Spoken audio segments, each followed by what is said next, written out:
Good evening, everyone. Welcome to the regular meeting of council for the Township of Malahide on March 20th. I'd like to call the meeting to order at 7:02. We'll begin with the approval of the agenda. Any additions? Any changes? Seeing none, we'll approve the agenda, please. That the March 20th, 2025 regular council agenda be approved as presented. Mover and seconder.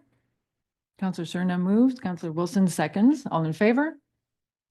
That is carried. Next is disclosure of pecuniary interest. Deputy Mayor Widner. Yeah, I have one, under J, Avon Drain Improvement. Thank you. So noted.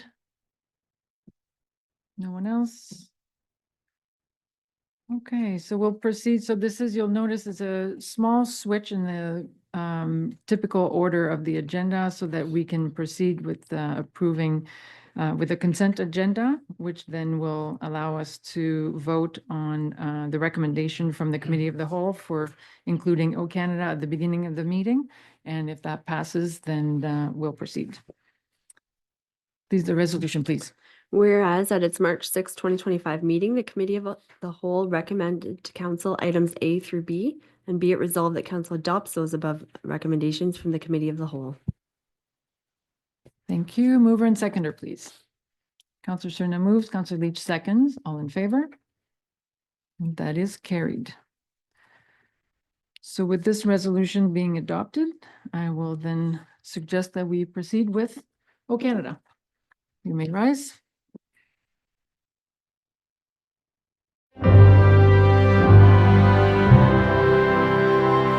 Oh, Canada, our home and native land, true patriot love in all of us command. Car ton bras s'est porté l'épée, il s'est porté la croix.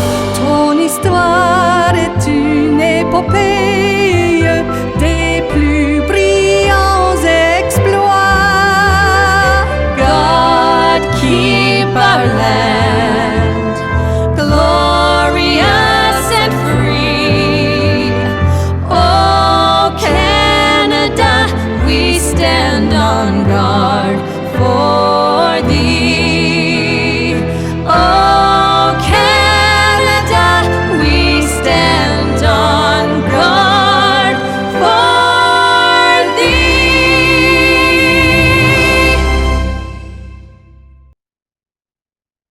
Next on the agenda is announcements.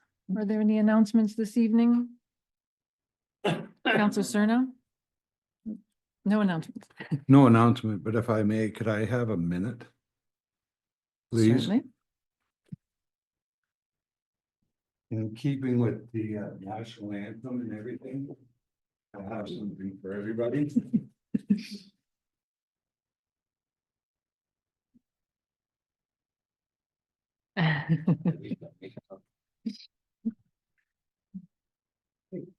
Thank you very much.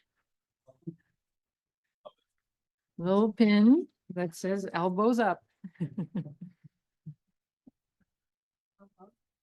It does say elbows up. No Thank you, problem. Councilor Cerna. One more thing. Yes. On International Women's Day, I noticed that you had presentation of flowers, and so did Councilor Leach. That was good. Somebody got missed. And they're not the greatest. I went to do two different cemeteries to find them. But there you are. I know what it's like to be left out. So Thank you. everybody in my family on their birthday got a cake. I used to get a picture of a cake. And I was all day trying to blow the candle. So there you go. Thank you. Thank you, Councilor Cerna. Very thoughtful. Yes, and well deserved. Should be included. Much appreciated. Scott's not here, so he doesn't get one. Now with him. Okay. There you go. There are no further No, uh, thank you. announcements? Okay, we'll Didn't mean to give you a thumbs up. we'll proceed with the adoption of minutes. So we have the minutes from our previous council meetings, which March 6th. Any errors or omissions? Seeing none? That the minutes of the regular council meeting held on March 6, 2025 be adopted. Mover and seconder, please. Counselor Leach moves. Can I have a seconder? Counselor Wilson, second. All in favor? That is carried. Next, we have a public meeting. So we'll call this meeting to order with the following resolution, please. That the public meeting relating to the zoning bylaw amendment D14 Z0225 J Grant Burks Farms Limited, Claire Burks, 50275 Wilson Line be called to order at 7:08 PM. Thank you. Mover and seconder. Counselor Wilson moves, Counselor Leach seconds. All in favor? That is carried. Okay, so this is a public meeting as required by the Planning Act to allow any person an opportunity to make representation with respect to a proposed zoning bylaw amendment relating to property located on concession 9, part lot 9, part 456, concession Gore STR and known municipally as 50275 Wilson Line. So Clerk Adams, what method of notice and when was the notice given to the public for this meeting? This public meeting was advertised in the Elmer Express for 2 consecutive weeks on March 5th and March 12th. In addition, affected property owners within 120 meters were mailed a notice at minimum 20 days prior to the notice. Thank you, Mr. Steele. Thank you for joining us. Can you provide an overview of the application and let us know if there were any comments? Okay, thank you, Your Worship. This zoning bylaw amendment is related to a previous severance application submitted to permit a severance of a surplus farm dwelling. Consent application E87-24 was supported by Township Council and approved by Land Division Committee on November 27th of 2024. As a condition of severance approval, a zoning bylaw amendment was required to rezone the proposed retained farmland from A1 to special agricultural A2. Which would prohibit a residential dwelling, new residential dwelling being constructed on the property in accordance with provincial and municipal land use planning policies. Additionally, it would rezone the proposed severed parcel containing the severed dwelling to the A4 small lot agricultural zone, which is typically applied to rural residential lots, as well as include a site-specific provision that would recognize the size of the existing accessory shed, which is slightly greater than the maximum floor area permitted under the zoning bylaw. No comments were received from the public or agencies, and staff are recommending that the application be approved. And that concludes my presentation. I'd be happy to questions from members of council. Thank you for that overview. Is there anyone else in attendance? We'll just double check on Zoom. Okay. There's no one else in attendance wishing to speak. We'll proceed with any questions from members of council. Seeing no questions or comments, if there are no further discussion, then please be advised that any person wishing further information regarding the passing of the proposed bylaw amendment should contact the clerk. So for now, we'll proceed with the adjournment of the public meeting. That the public meeting relating to the zoning bylaw D14 Z0225 J Grant Burks Farms Limited of Claire Burks, 50275 Wilson Line be adjourned at 7:11 PM. Thank you. Mover and seconder, please. Counselor Glinsky moves, Counselor Cerna seconds. All in favor? That is carried. And now for the consideration of the planner's report. The report number DS 2508 entitled Zoning Bylaw Amendment Application of J Grant Burks Farms Limited, Claire Burks, relating to the property located at Concession 9, Part Lot 9, Parts 4, 5, and 6, Concession Gore STR 50275 Wilson Line be received, and that the zoning bylaw amendment application number D14 Z0225 of J Grant Burks Farms Limited, Claire Burks, relating to property located at Concession 9, Part Lot 9, Parts 4, 5, and 6, Concession Gore STR, and known municipally as 50275 Wilson Line be approved for the reasons set out in this report. Thank you. Mover and seconder? Counselor Glinsky moves, Counselor Leach seconds. All in favor? That is carried.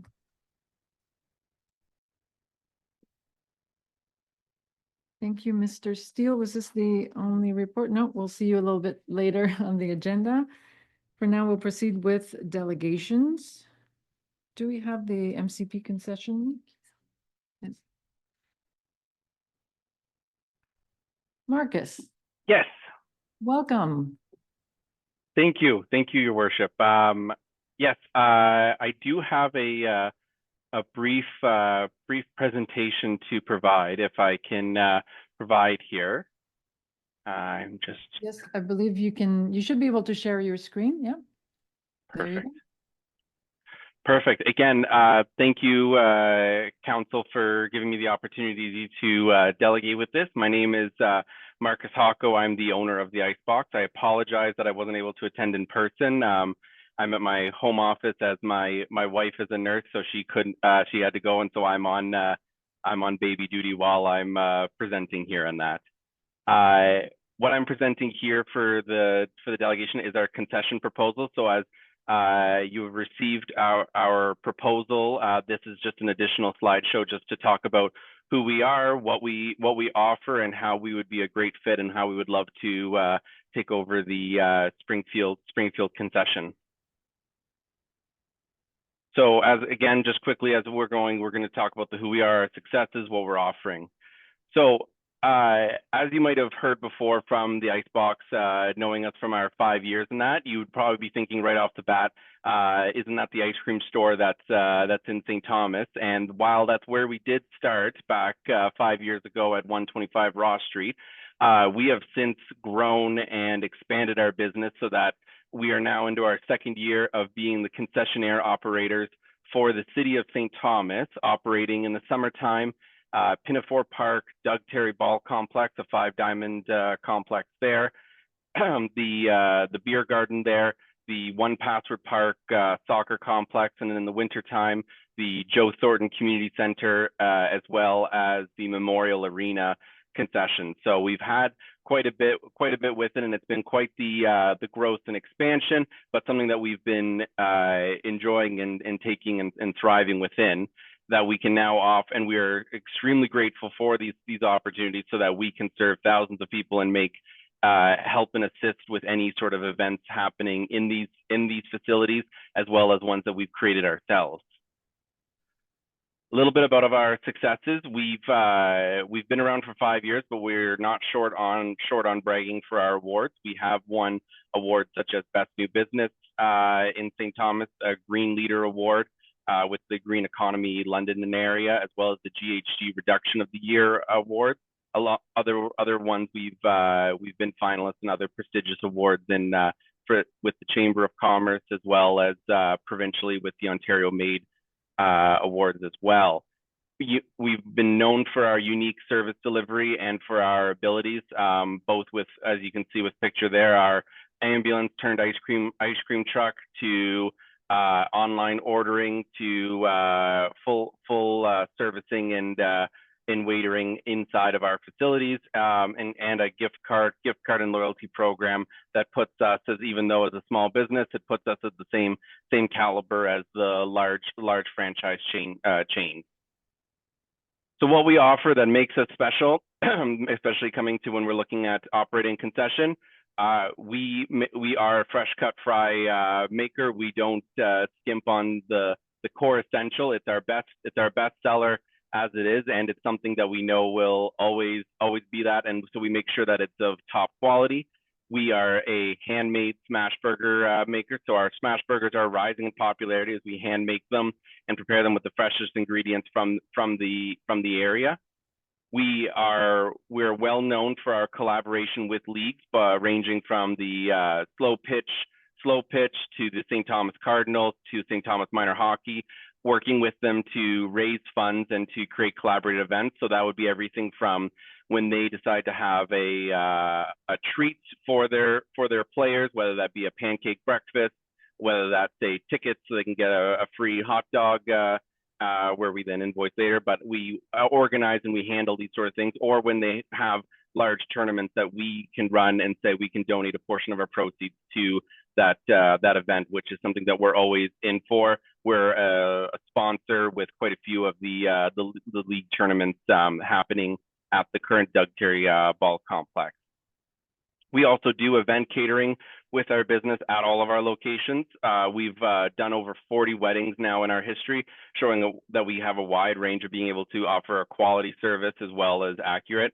We are as well an organization that is liquor licensed, which has been benefited and enjoyed by many groups when selected and when appropriate, of course. We handle the St. Thomas Stars alcohol sales during their games, where we have a collaboration with them to best support them as best we can.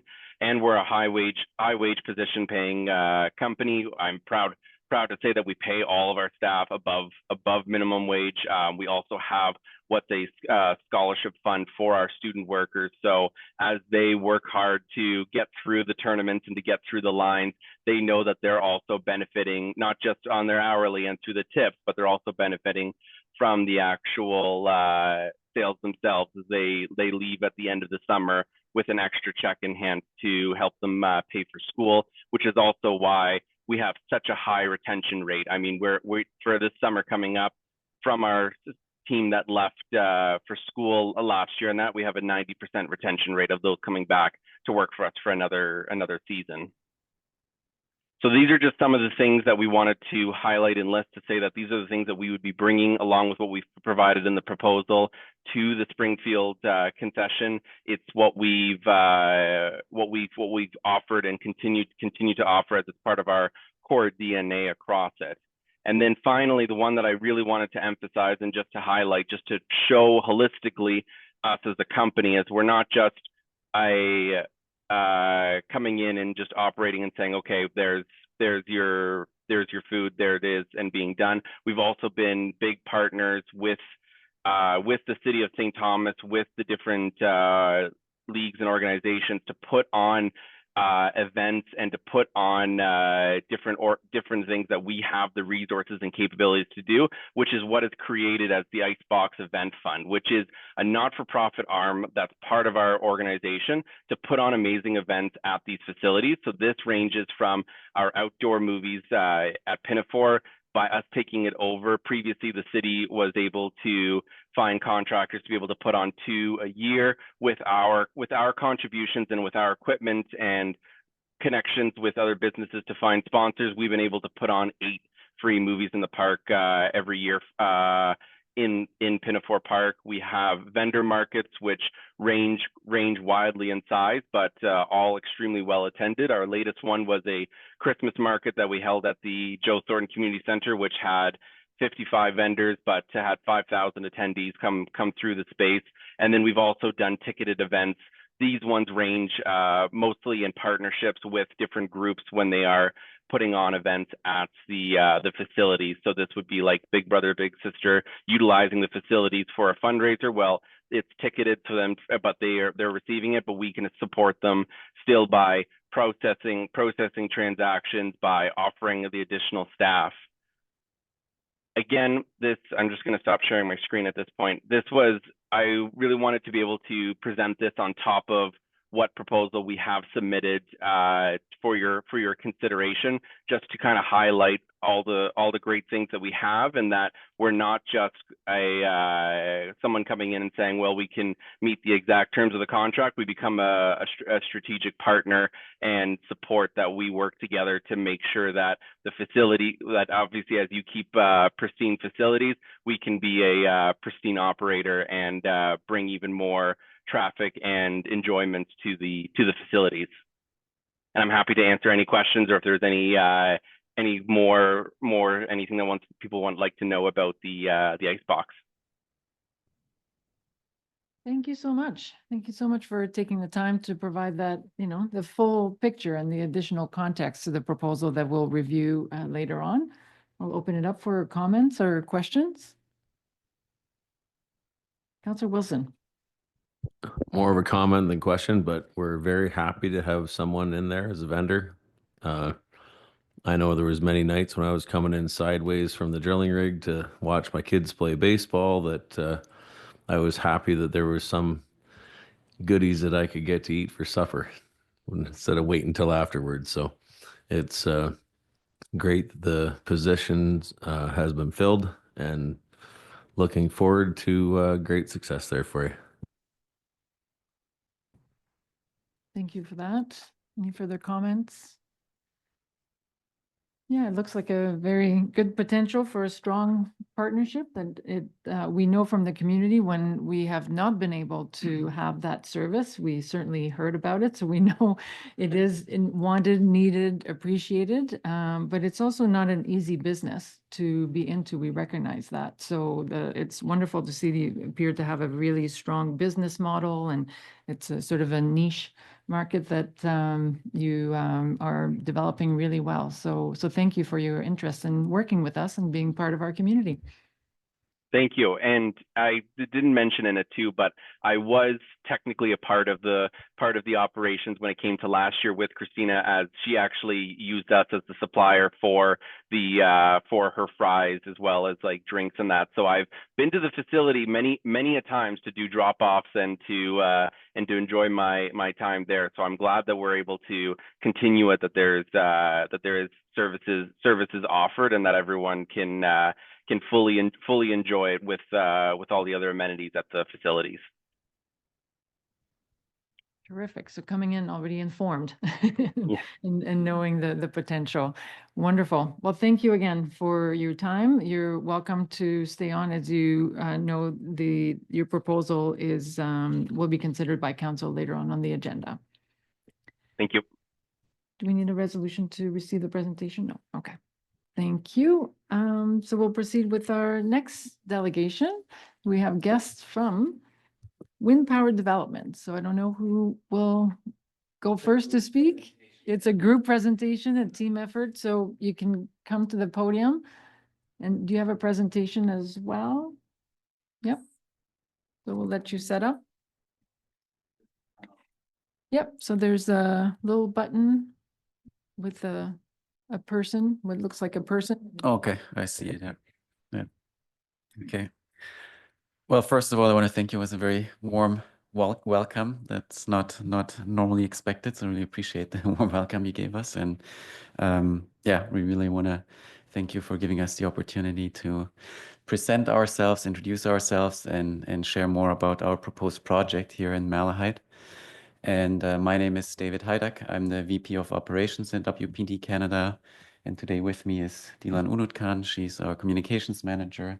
Tom Healy, senior development manager. And then we have our external consultant, Dave Hodgson, who is going to speak a bit more about the agricultural impact assessment later in the presentation. Today, we want to tell you more about ourselves, about WPD Canada and WPD as a global company, and then dig into why we're here today. And then Dave will talk a bit more about the agricultural impact assessment, provide some more details on what that entails. And then a big piece we want to spend time on is the community benefits program. This is really about laying out the benefits that we think a project like the one we're proposing could bring to Malahide. And we want to share more details on what that could look like and look for feedback from you as well. And then the other piece is obviously the community engagement process that we're starting today, but we have some more plans in terms of how we want to engage the community and again, get your feedback on what you think is the best platform and best practice in terms of getting as much feedback as possible on this project. And then obviously open up the floor for questions. Now about WPD, it's a company that was founded in Germany back in 1996. It's privately owned. The owners, Gernot and Klaus, still own the company to this day.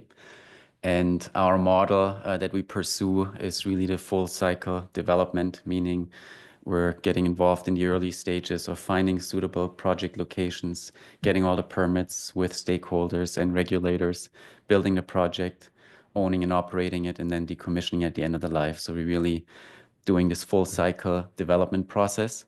And that model has served us well globally at this point. So we spread now into 33 countries, North America, Asia, and Europe. And in Canada, we've been active since 2009. And currently our head office is in Toronto, Ontario, but we also have offices in Calgary and Victoria, BC. And in Ontario, we've already successfully realized projects across the province, as you can see here. And those were also done in the same model that I described earlier, the full cycle from origination to operation.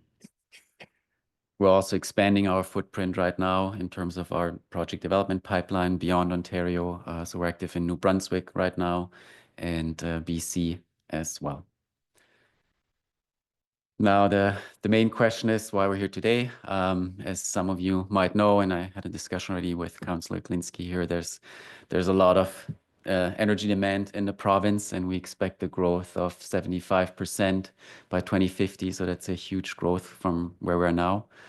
And all this growth is coming from various sectors, from Leamington, the additional greenhouses that are built there, the battery plants, the EV plants and car plants that are coming into the province, electrification of steel operations up north. And all this is driving this growth that we're seeing in the province. And the province is looking to add new generation over the near term. And they have launched this RFP process called the long-term procurement process, and they're going to run it over the next 4 years, this first stage. So every year there's going to be procurement for new generation, and the first one is starting this year. There's a bit of with the election, there has been a bit of a pause in terms of engagement process. The ISO, the Ontario System Operator, is running, but the original timeline for bid submissions into this competitive procurement process was supposed to be October, but that might be pushed. So this is really driving this procurement process, and the reason why we're here in Malahide is really various reasons. One is there's lots of wind here, good wind resource here, so that's helping to produce low-cost electricity with wind turbines. And then the other aspect is also there are multiple power lines in the area that a project like this could tie into. And then obviously there's existing infrastructure from farming operations in terms of roads that really facilitates a project like that. And with that, I'll hand it over to Tom. Thank you, David. So the project, Cedar Flats project, is at the very early stages of development. So we have a concept at the moment. What we're aiming for is around 200 megawatts of generating capacity, which with modern turbines would be somewhere between 30 and 35 turbines. And that would power around 80,000 homes. The area you see outlined on the map there, so it extends into Southwest Oxford and Malahide. And within Malahide, it's within wards 1 and 2. At this stage, we don't have a layout to share with you. We're still at the early stage of studying the land to find out which land is suitable for wind turbine placement. But we want to share this with you now, and it will evolve over time, and we'll be able to get into more detail as we study the area and come up with a design. So some of the activities we've done to date, we've been having discussions with First Nations communities to potentially talk about partnership in the project. We know that there's been some interest in the past in communities investing in renewable energy projects. So we would like to be able to offer that on this project. So we've been talking to an experienced co-op, a renewable energy co-op, that could potentially facilitate people being able to invest in the project. The people who know the land the best are farmers that we're working with. So we've been talking to them, gathering feedback about their farming operations, trying to understand their business so that when we come to do the design, we're doing it in a way that can complement their business and minimize impacts to it. And we have an ongoing program of environmental survey work. So we've got a team of biologists working with us that have been out collecting data so that we know what sensitive habitats and species are using the land, and then we can use that to inform the design. So this is a sort of a very high-level overview of the timeline for a project like this. As David mentioned, the bids that we would submit for a contract, they're due in October this year. So in the run-up to that, we have a series of steps that we want to go through in order to be able to bid in that process, we would need a municipal support resolution. That gives us permission to participate.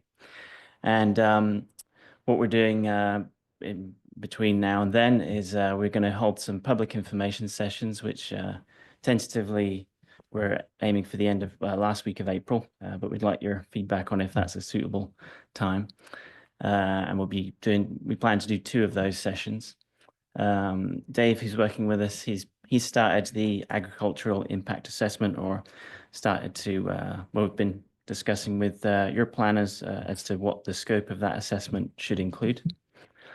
And we plan to be here as many times as you would like us to be here, and when we have more information to share with you, so that we can answer questions and make sure we're getting your feedback.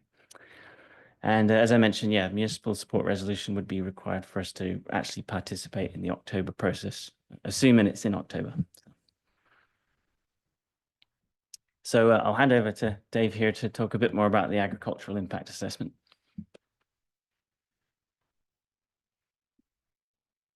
Thanks, Tom. The agricultural impact assessment is a two-phase process. The first phase deals with pardon me, paralyzed vocal cord. Darn things been bugging me today. Phase 1 is what has to go in with part of the application for this process. And the phase 1 deals with an alternative site location assessment from an agricultural perspective. So the idea is that we stay out of prime agricultural areas, if at all possible. And if we can't stay out of prime agricultural areas, then we have to direct it towards lower capability prime agricultural lands. So a prime agricultural area is defined within the provincial policy statements as Canada Land Inventory classes 1, 2, and 3. So if we are within a prime agricultural area, we need to be looking at class 2 and 3 lands to stay away from the best of the prime agricultural areas. When we get to phase 2, assuming that there's a contract awarded, then we have to do a full agricultural impact assessment that's done to the standards of the OMAFRA. The original document was OMAFRA. Now it's OMAFA, the Ontario Ministry of Agriculture, Food and Agribusiness. They put out a draft agricultural impact assessment guidance document in March of 2018. That document is still relevant. They are putting out a new revised final version, which we've had the ability to take a look at and review and provide comment back to the ministry. That will be coming out at some point. It was delayed because of the election.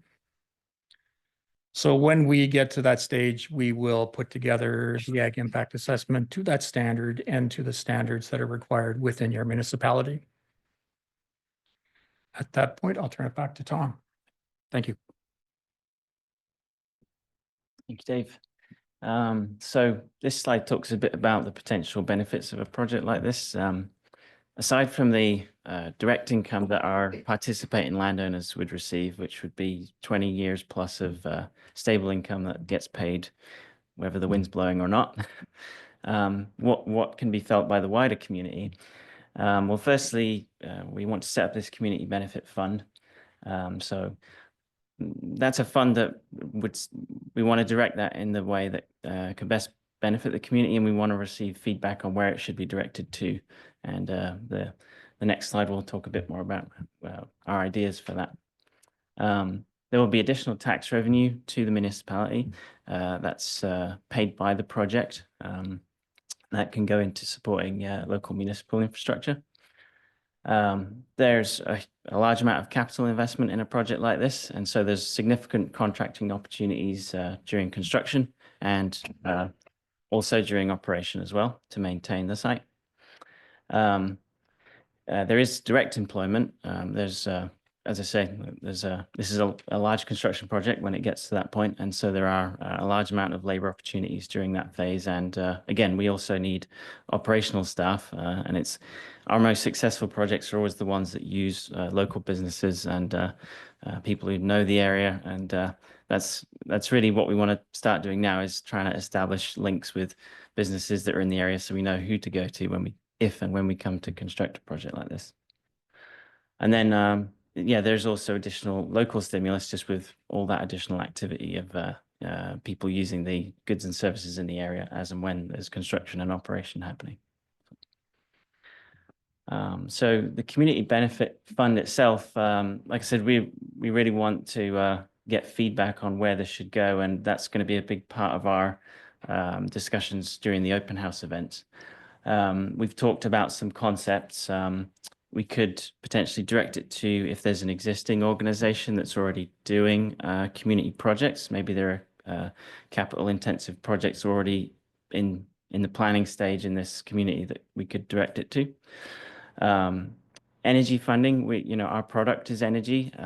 We don't have the ability to sell people electricity directly, but we've talked about trying to find a way to potentially provide some kind of discount or funding to support people's energy bills.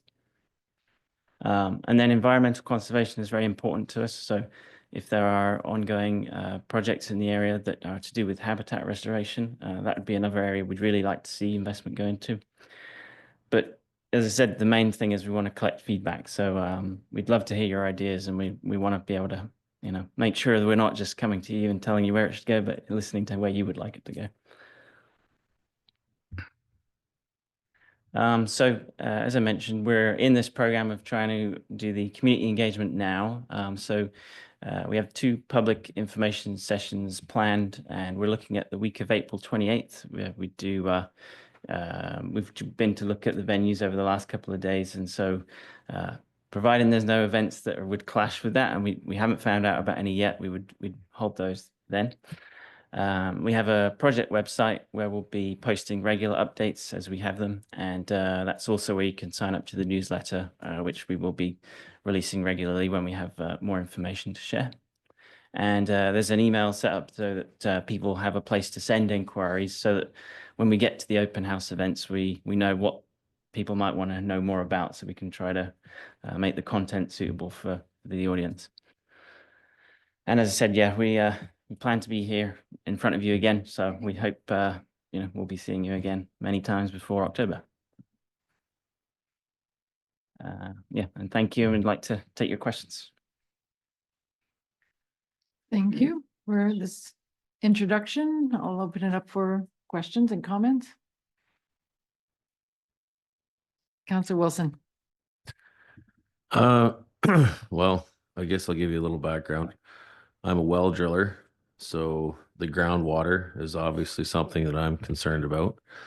I also went to University of Windsor, had my degree in environmental geology, and I take the master's students out from the hydrogeology program out on field trips to show them good ideas, bad ideas, groundwater issues sort of throughout from Windsor to up here. We've done a fair bit of work around Dover Center with the windmills there. I know that it's obviously different geological circumstances than there, but pile drivers down into black shale, releasing the gas and giving numerous people black water is not something that we want to see around here.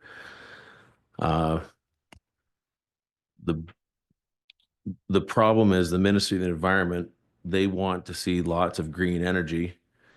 They're also in charge of groundwater, and they don't want to take themselves to court. So that is where most of the issues arise. There's lots of areas within your scope here on your mapping that I wouldn't have a problem with projects. Like, I'm not against windmills, but if you head out about a mile east of here, the well we drilled for Abel's on their farm, it's 60 feet deep.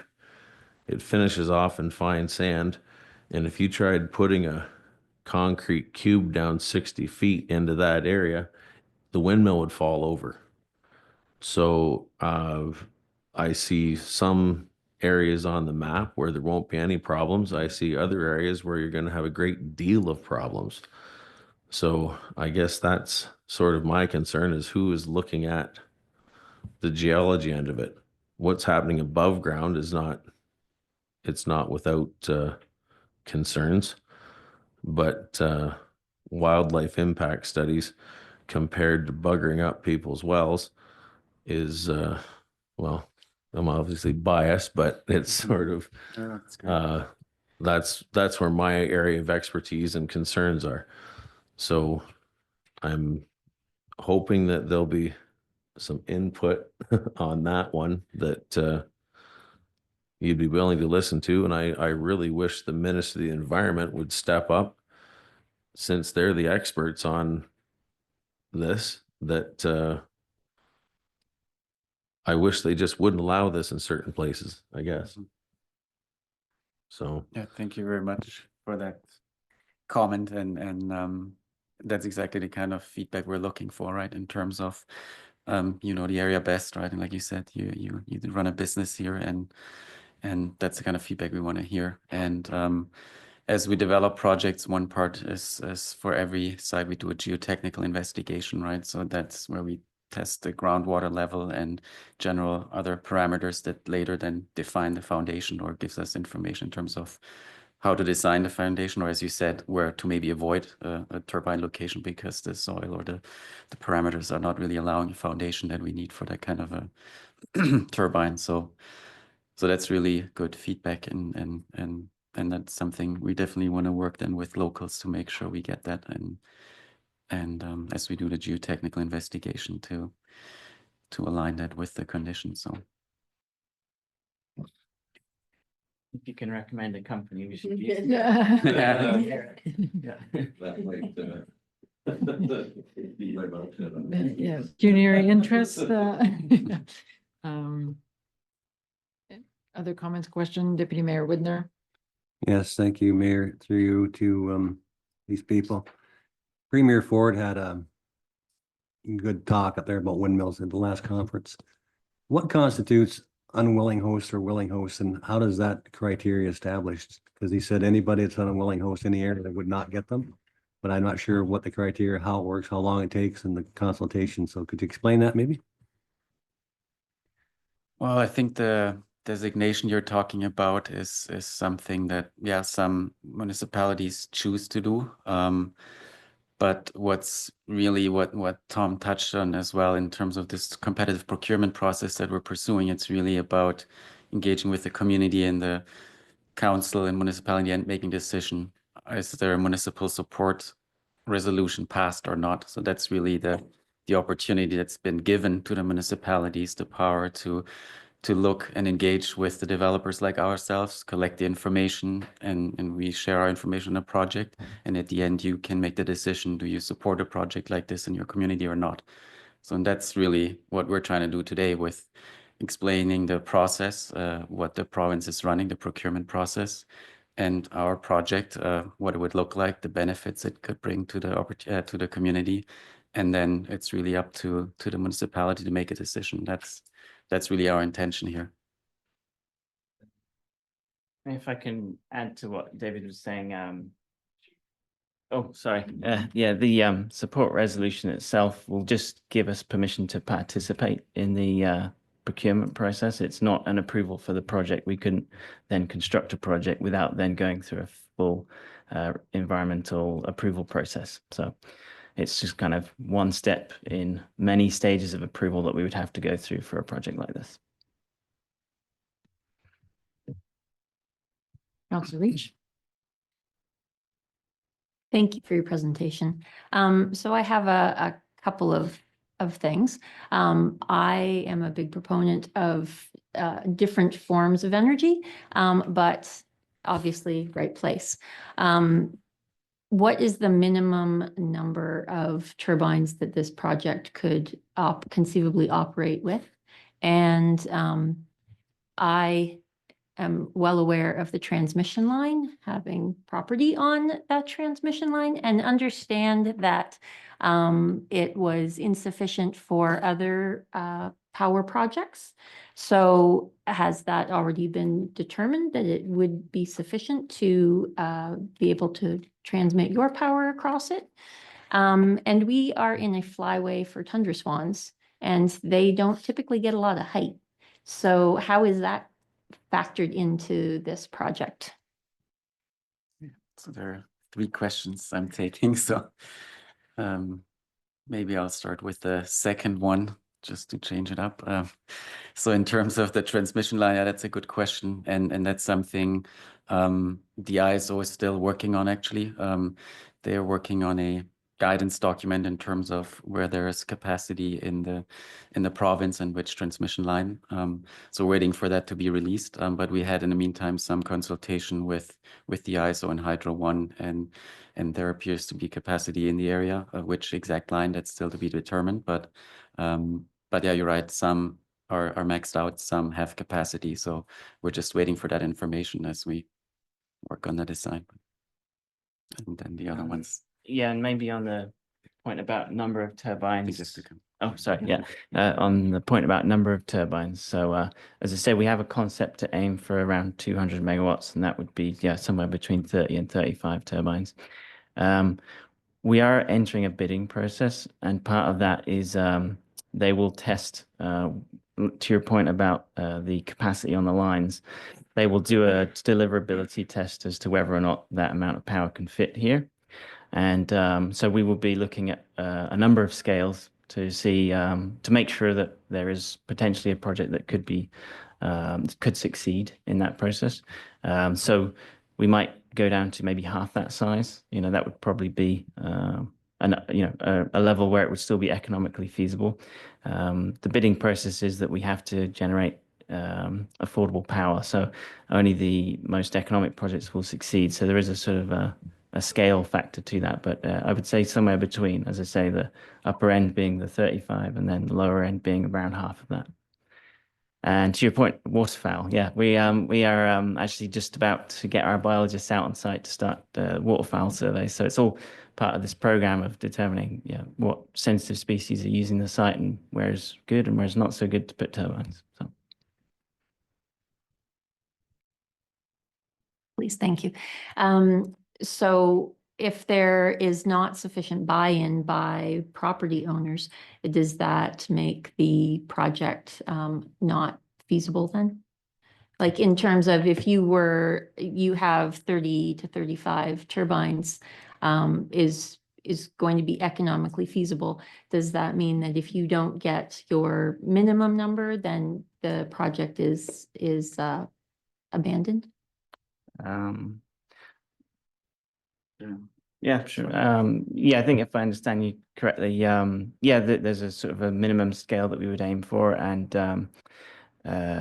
participation by private landowners is required in order for us to do anything, to get permission to do anything on their land. So that's correct. We have a number of participating landowners already that we're working with, and that could change between now and when the project came to be built. So. Councillor Cerna? Thank you, Madam Mayor. I don't have the education that Councillor Wilson has. I didn't make it to university or college. The only thing that stopped me from that was called high school. But I noticed that you've gone quite a bit north, and most turbines that I've ever seen are close to the lake.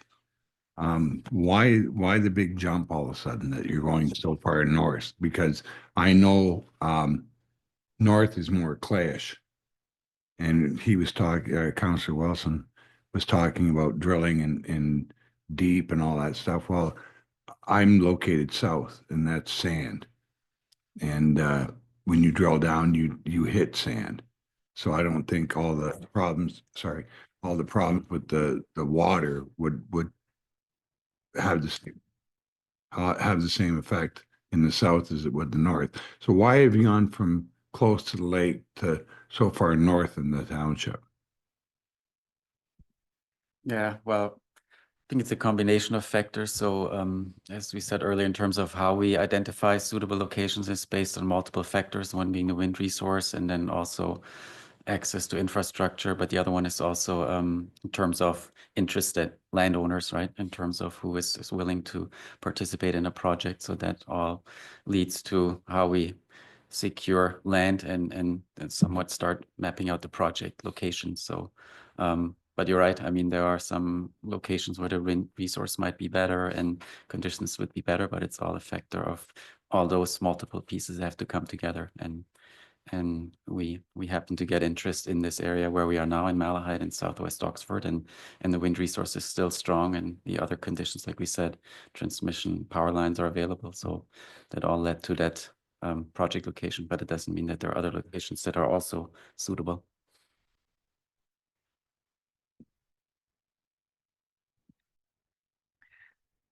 Deputy Mayor Widner? Yes, thank you, Mayor. Just a couple comments. I guess I've been on council long enough. I remember when there was no windmills in Malahide. But our council did take a bus trip up to Kincardine so we could actually see and look and do some questioning. And actually it worked out really well. We've had very few complaints about these windmills at all. So the ones you're proposing here, are they the same physical sizes down there? Are they bigger or smaller? Yeah, so we don't have a turbine selected right now, but I can speak to the general scale that they're at now. The modern turbines we would be proposing would be larger than the ones that you've seen at Kincardine.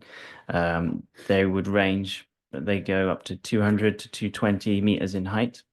And with that increase in size, whilst they have increased in height, they've also then increased in generating capacity. So a turbine or a project that was built with 10 turbines 10 years ago could probably be done with 3 or 4 now. So the power generation is around 3 times the amount that we would have got in the past. So what it means is that rather than proposing 100 turbines like the one down near the lake there, we can do it with 30. So there is a reduction in terms of the number of turbines, but they are, as you say, they are taller now. So. Okay, is there any challenges to making them bigger?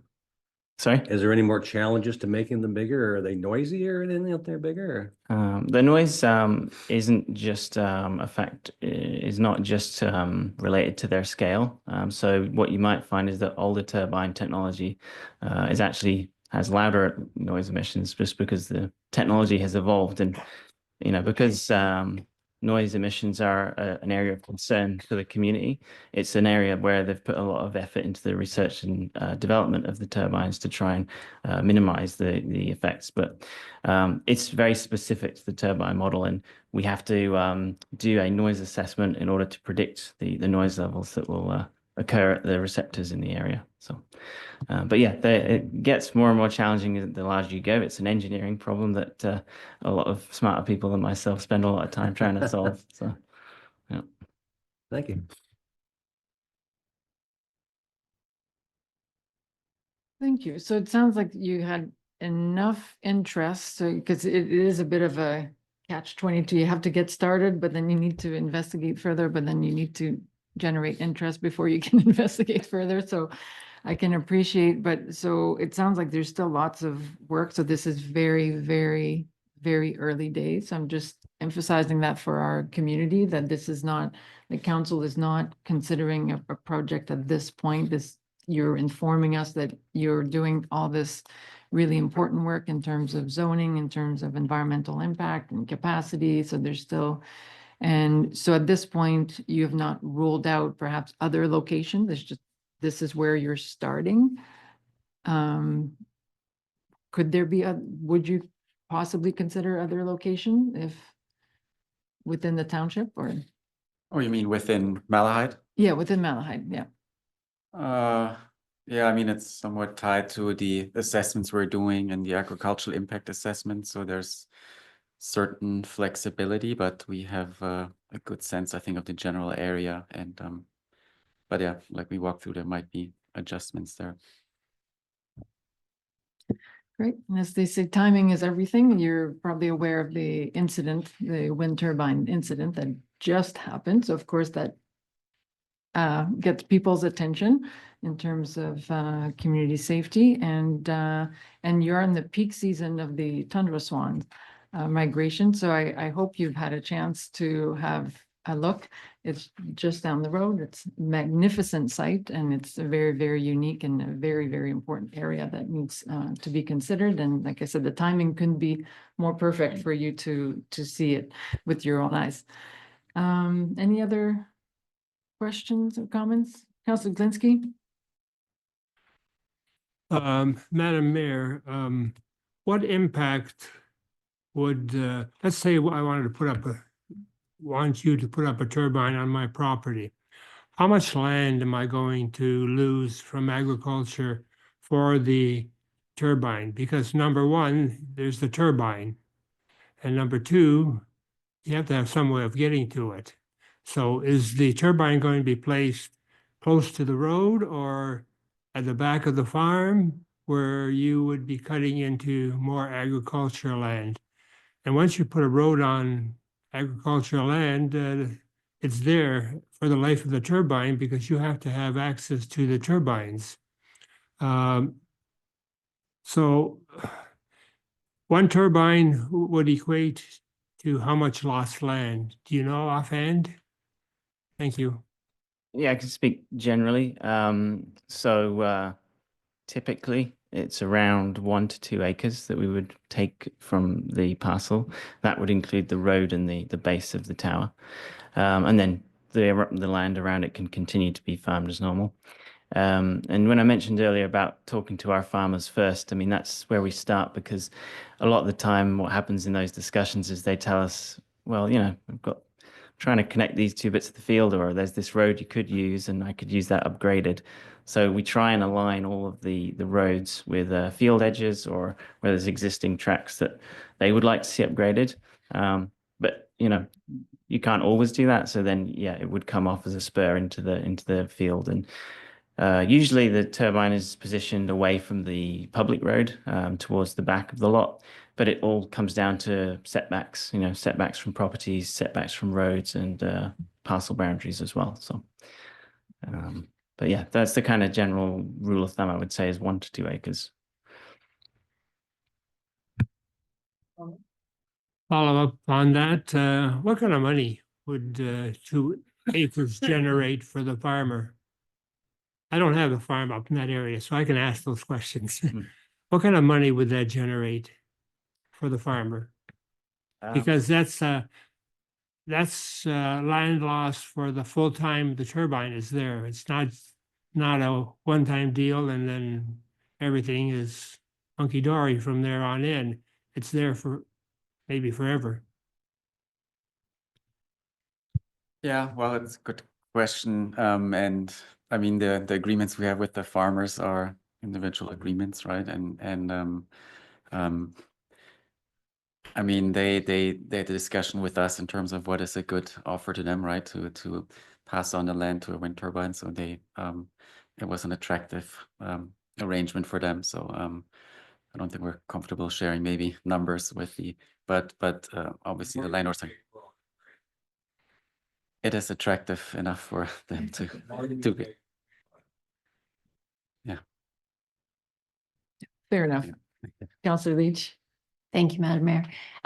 So is it a lease agreement, an outright sale, or what is the agreement with a property owner? What are their anticipated expectation at the end of the usable life of the turbine? Mm-hmm. Yeah, no, it's a good question. So the typical structure that we offer is an option to lease agreement, meaning so we have an option period during which we're doing the studies that we talked about, environmental interconnection studies.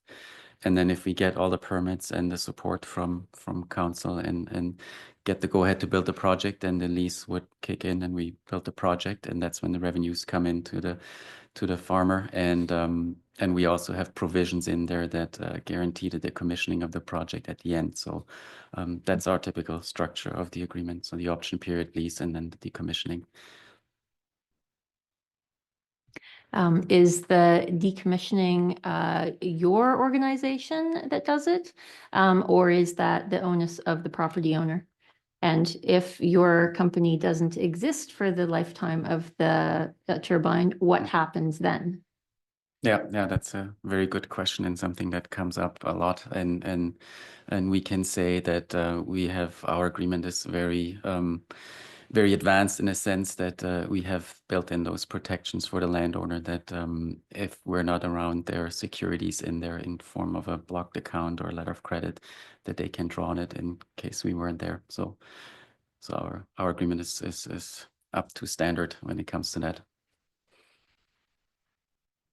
Thank you. Okay, so you did ask us feedback for the April 28th Any thoughts from council? I know it starts getting a busy time for our local farmers, but that's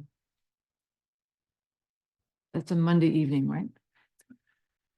Is Well, we it- were looking at the whole week, so if Oh, there's oh, a okay. specific day, I think that's, Wednesday or yeah. Thursday or Oh, I see. We went Yeah. to look at the venue earlier, so yeah. Are we considering the MCP then, which would be convenient? Is that what we're looking at? Mr. Gobby? Yeah, well, I mean, ultimately it's up to them. I gave them a few options. MCP, we did a walkthrough just to see if that's suitable for them or not. But yeah, if that is the case, we can book that anytime. Good idea, yeah.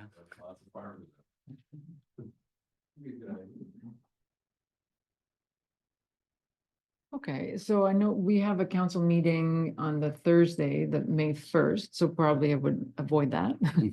But the Monday or Tuesday, or probably if the venue is available, tend to be, I think, reasonable evenings.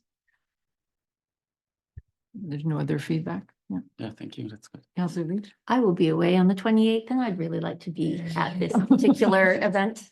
will you be around on the 29th? Okay, so maybe consider the Yeah, 29th. thank you. Yeah, that's good. Thank you. And then we'll be in touch about how best to notify the community as well. So obviously we want to place an ad in the paper, post it wherever is, appropriate to post it, and then maybe do a mail drop as well, something like that. So yeah, we can communicate with you just to make a plan for that. Yep, certainly be happy to collaborate with you and our expert on media and posting and all of that. So certainly we'll make sure that everybody is aware and can get the information they need. Anything further for this first presentation? If there's nothing else, thank you. Thank you very much. for Yeah, thank you for this your time. preliminary conversation. To be Bitte, gerne. to be continued. Thank you so much. Do you want a resolution for this one? No? Okay. Okay.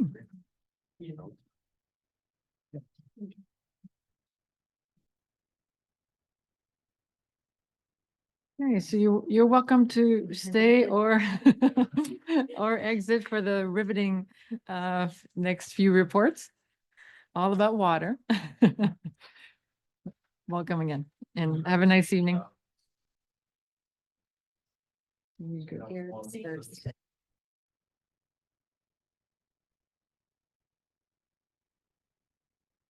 Okay, so moving on the agenda, then we'll proceed with new business. The first item, we're back with Mr. Steele for the 9962 Hacienda Road request for development agreement. Over to you. Thank you, Your Worship. This development agreement request is related to a previous severance application, E93-24, which was supported by Township Council and approved by the County Elgin Land Division Committee on December 11th of 2024. The owner had filed this application to permit a lot addition to enlarge their property to provide additional area to construct a dwelling. As part of that submission process, a noise study was submitted to demonstrate that there be no impacts on the proposed dwelling from the adjacent rail corridor to the south, as well as submission of an environmental impact study that demonstrated there was no negative impacts on the adjacent woodland feature to the north and east of the property. As part of both those studies, there are recommended mitigation measures that were proposed. And so the purpose of this agreement is to ensure that those mitigation measures are implemented after the building permit process takes place and remain in perpetuity. So just to go through briefly, these mitigation measures include things like restricting tree removal to certain times of the year, as well as provision of air conditioning, as well as window glazing to a specific rating that help reduce noise impacts on people living within the dwelling. And this should also include warning clauses be registered on title of the property, as well as include any future offer of purchase and sale to notify future purchasers that they are indeed located adjacent to a rail corridor, and with that comes certain potential disturbances as a result of that. The agreement has been forwarded to the owner and their agent, and no comments were received. And so staff are recommending that the application or that the township enter an agreement with the owner to ensure that these measures are implemented. And that includes an overview of staff's report. I'd be happy to take questions from members of council. Thank you. I'll open it up for comments or questions. Seeing none, we'll proceed with the resolution, please. Oh, sorry, Councilor Glinski. Madam Mayor, just a question in passing. This was before us before, as you said. Did he not have enough land to put up a house before, that he has to add land to the parcel now? Through your worship, so the zoning bylaw requires a certain setback between a rail corridor and a dwelling, and so at that time, the dwelling would not be able to meet that setback requirement, and so that's why the law addition was applied for, was to locate the dwelling a bit further away from that railway to meet those setback requirements. Does that clarify? Okay, good. So the resolution, please. The report number DS 2514 entitled 9962 Hacienda Road, request for development agreement of David Blatz be received, and that the prepared development agreement relating to the property located at Concession Gore north of Talbot Road, Part Lot 16, Part 1 on 11R 10648 in the Township of Malahide, 9962 Hacienda Road be supported for the reasons set out in this report, and that council pass bylaw 2520 being a bylaw to authorize the execution of a development agreement with David Blatz pursuant to section 53 of the Planning Act, RSO 1990, and consent application number E9324. Thank you. Mover and seconder. Councilor Serna moves, Councilor Wilson seconds. All in favor? That is carried. Thank you, Mr. Steele.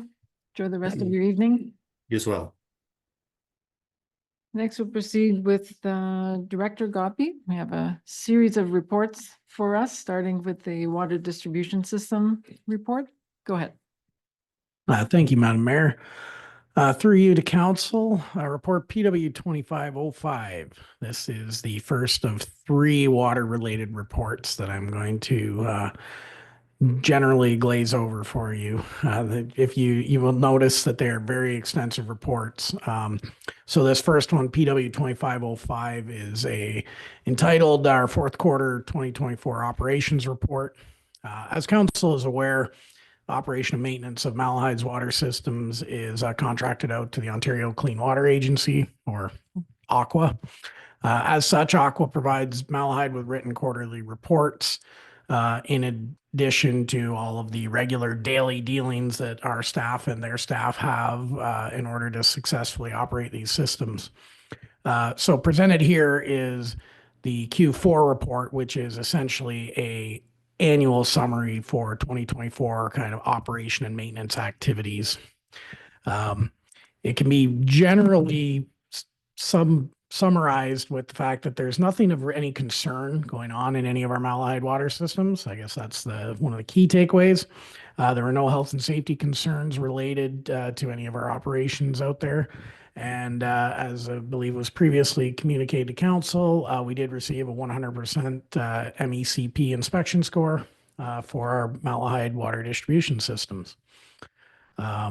If you continue on, you can see that the AQUA report is quite detailed, and they do go over a number of matters that are highlighted a little more in detail in some of these subsequent reports. So I guess at this point, if there's no questions or if there are any questions on this, I will happily entertain those. Thank you. Questions, Councilor Leach? No questions, but I would like to thank everyone who is involved in maintaining and repairing and facilitating the operation of our water system. It's done impeccably, and all our local contractors that are also involved, that keeping our water system operational and safe is phenomenal. Thank you. Thank you for that recognition, Councilor Serna. I have a comment. makes for a lot of reading. And all I do is I try to read it. I fell asleep twice doing it. I gotta thank Sam for his thoroughness, his very comprehensive reporting and putting his report together. I don't know of another staff member that puts that much time and effort into a report. But now all I do is I look for the 100%. I saw that. No offense to everybody. I know everybody does a good job. I say that all the time. That we have excellent staff, but he goes above and beyond. And all I do now is I look for the 100%, because the reports are getting like that. You get it, you look for it, you got 100%, doesn't get any better than that. He doing a great job. Just I echo your thoughts, Sarah, Councilor Leach. Doesn't get any better than that. Perfect job. What else can you say? Kudos. Don't even send me the next report. If you see it says 100%, just keep it. Call me, say, Rick, it was 100%. Fine, I'm happy. Thank you. Hard to beat 100. It is hard to beat 100. Yes, it is a highly, highly regulated area, and thank goodness for that, but it makes for very thorough reports, but always happy to see those high marks. So we'll proceed with receiving this one, or you, oh, sorry, Councilor Glinski.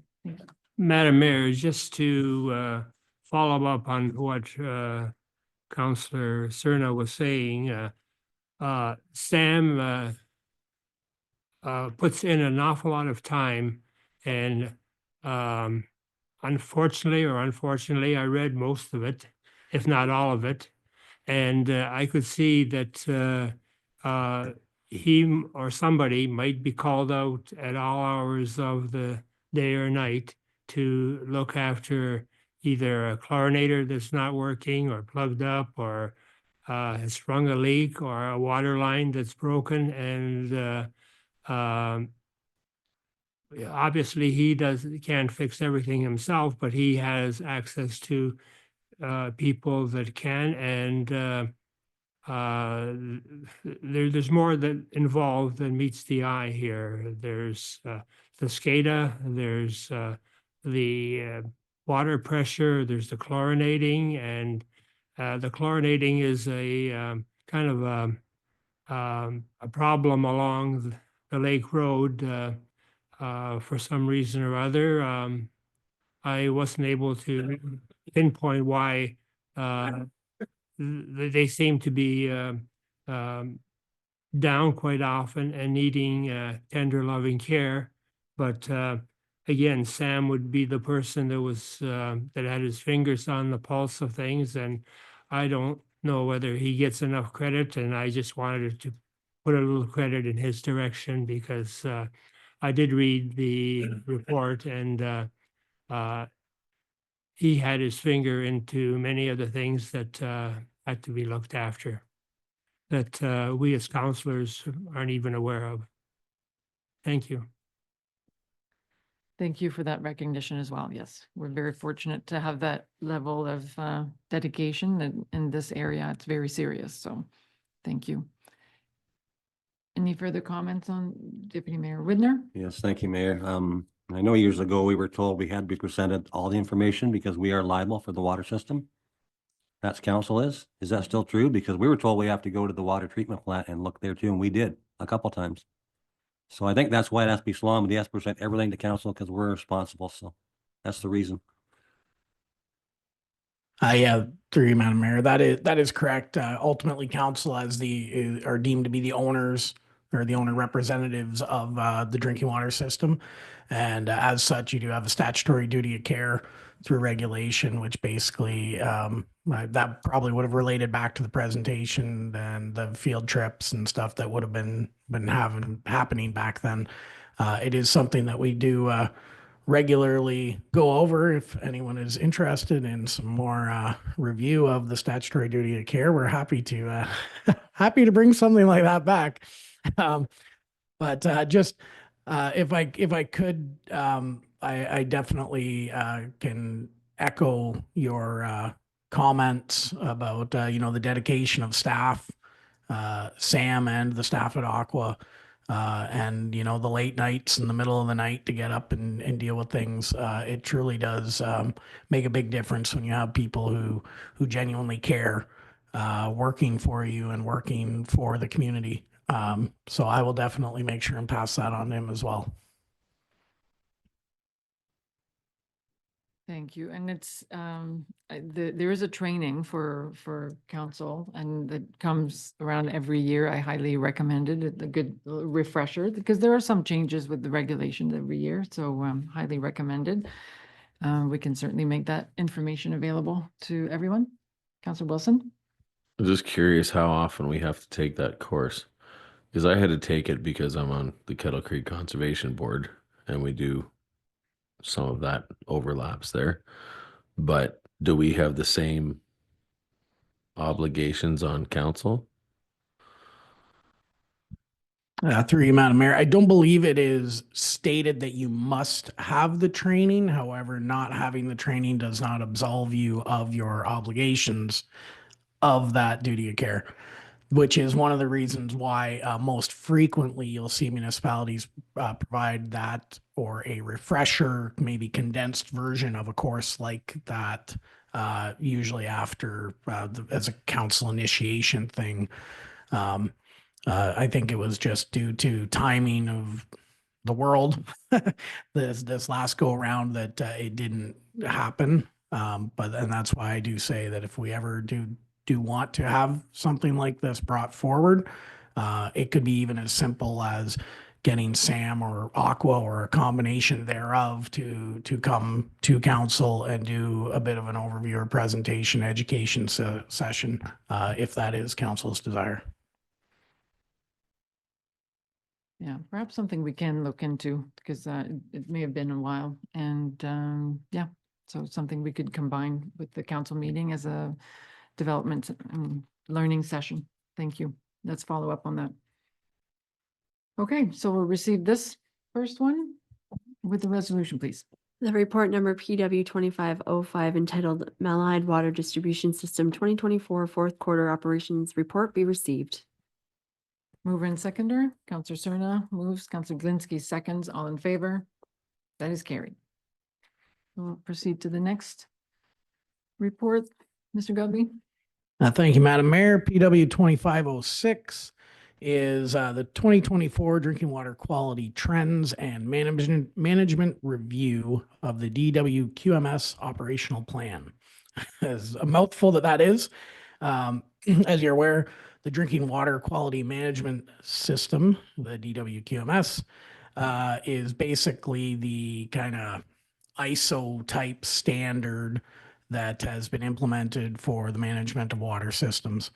As part of that, there is an annual review that is completed. They call it the annual management review, and that is essentially, I equate it to, if you think about a very large municipality where, frontline operations may be very far removed from the top of the administration and ownership of the assets.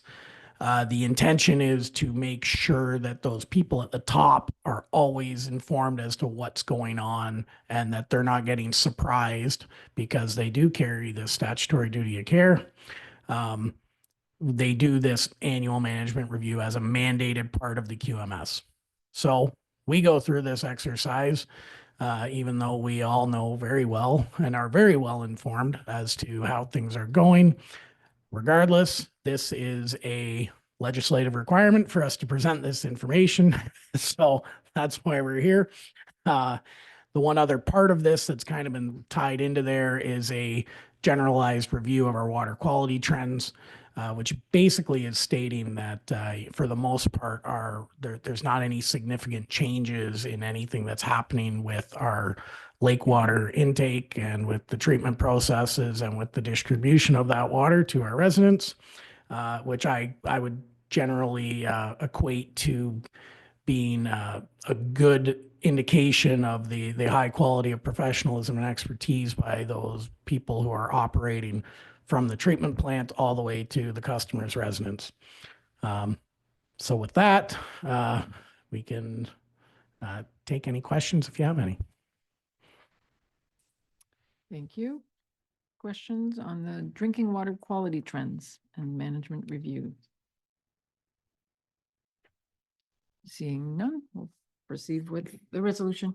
The report number PW 2506 entitled Malahide Water Distribution 2024 Drinking Water Quality Trends and Management Review of DWQMS Operational Plan be received.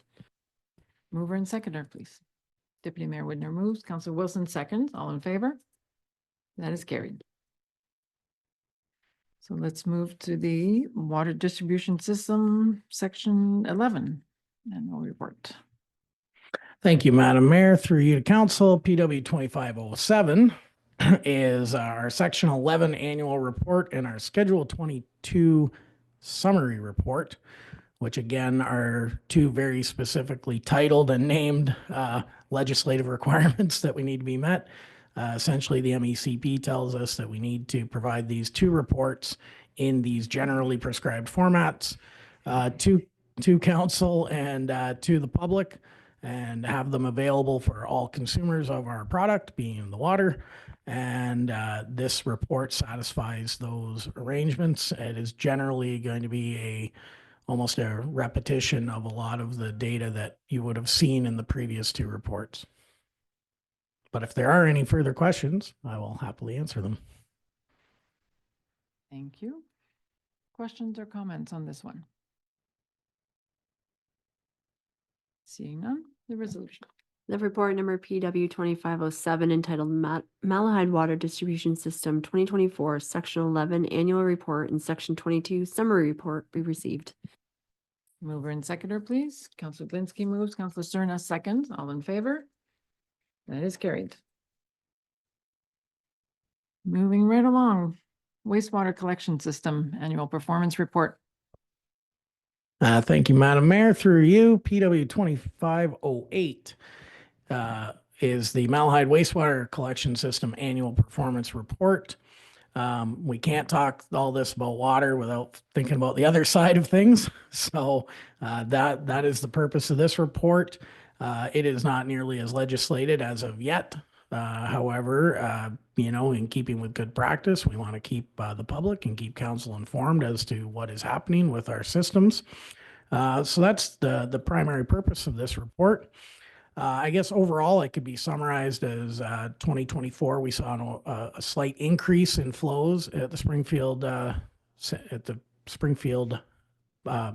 wastewater system, out of the Springfield wastewater system.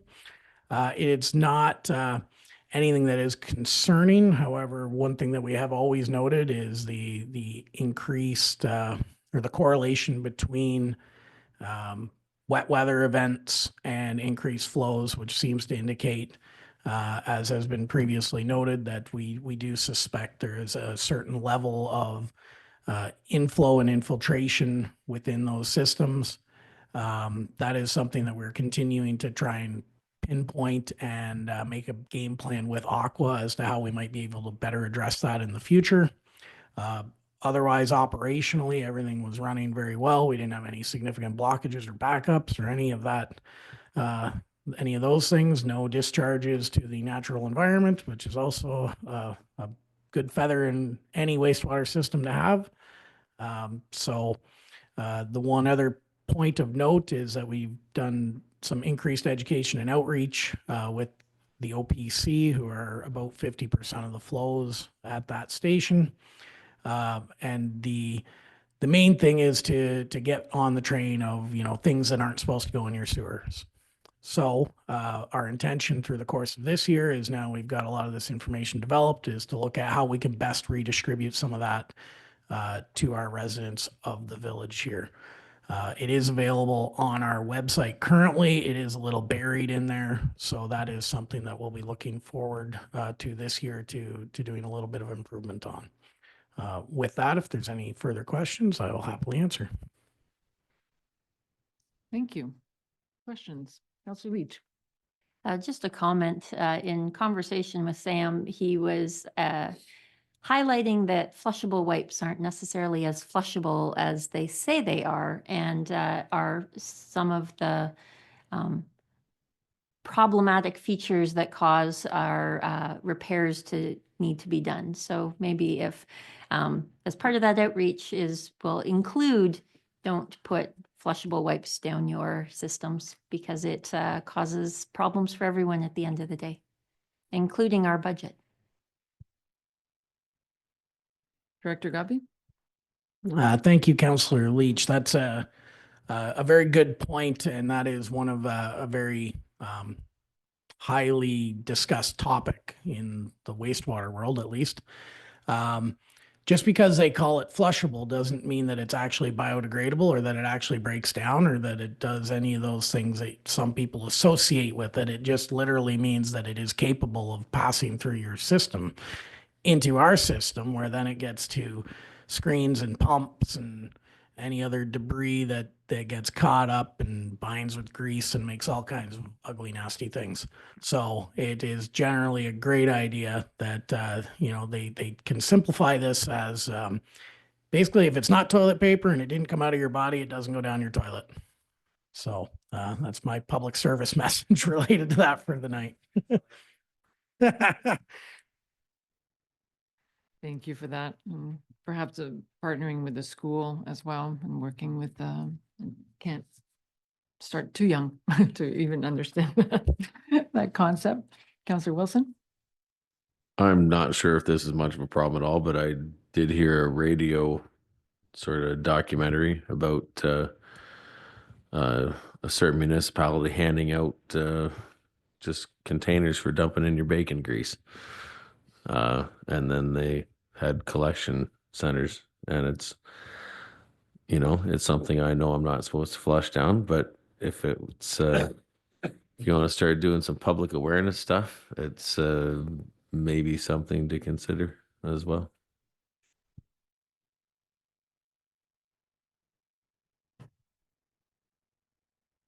Deputy Mayor Widner?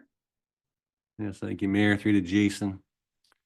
Jason, the water infiltration, I know we've been chasing this rabbit for years. It's not all rainwater getting in around the drains, I don't think, but still, some pumps probably account for a lot of it. You can stand out here, when after a rain event, and you can hear pumps run. I don't know what the answer is. We were chasing it a few years ago. I don't know how successful we were, but that's probably a big part of it, do you think, or no? Through you, Madam Mayor, to the Deputy Mayor. I believe you are right. There is a very strong correlation between rain and flow, which typically is indicative of it being pumped into the system as a result of things like sump pumps. We do video inspections of this system, and they've been on a regular basis of doing it every 3 years. 2024 was the off year. So we're back at it again this year. It's contained within our 2025 operating budget to have some more video work done. And those video work, rarely does it show signs of infiltration of groundwater. So that really does kind of keep us on that track that it is infiltration.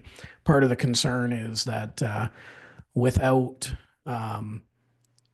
available connections for storm drains to each property, that people will continue to do that. The best we can do is they will continue to pump it into the system as opposed to discharging it over land.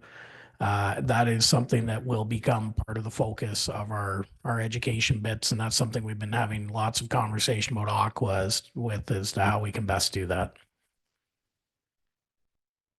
Yes, thank you for that, Jason, because I brought that up at the time. What's the alternative for the people to do if there's no, storm sewers or anything like that? Where are they supposed to put the water? They should put it over your lawn, but I mean, that's not a great world, especially in the wintertime when it's freeze on the road.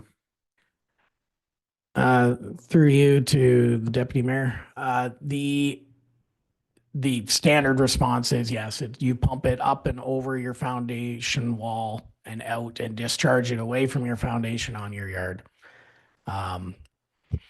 That's not, you're right. If you don't have other adequate drainage features in the area, you're going to end up flooding the road, which is a hazard, in which case we would actually come after you from a bylaw standpoint that way to stop doing it. So it's not uncommon in many municipalities where many of these villages, smaller towns are in that predicament where they don't know where to put it. So ultimately, it does end up in the sanitary system because at least then, you know, you're not making a problem or perpetuating a problem for yourself by continuing to pump it onto your ground, have it get back into your sump pump, and then you pump it back out on the ground and it goes right back to your sump pump. And you're also not pumping it onto your neighbor causing problems. You're also not pumping it onto the road causing problems.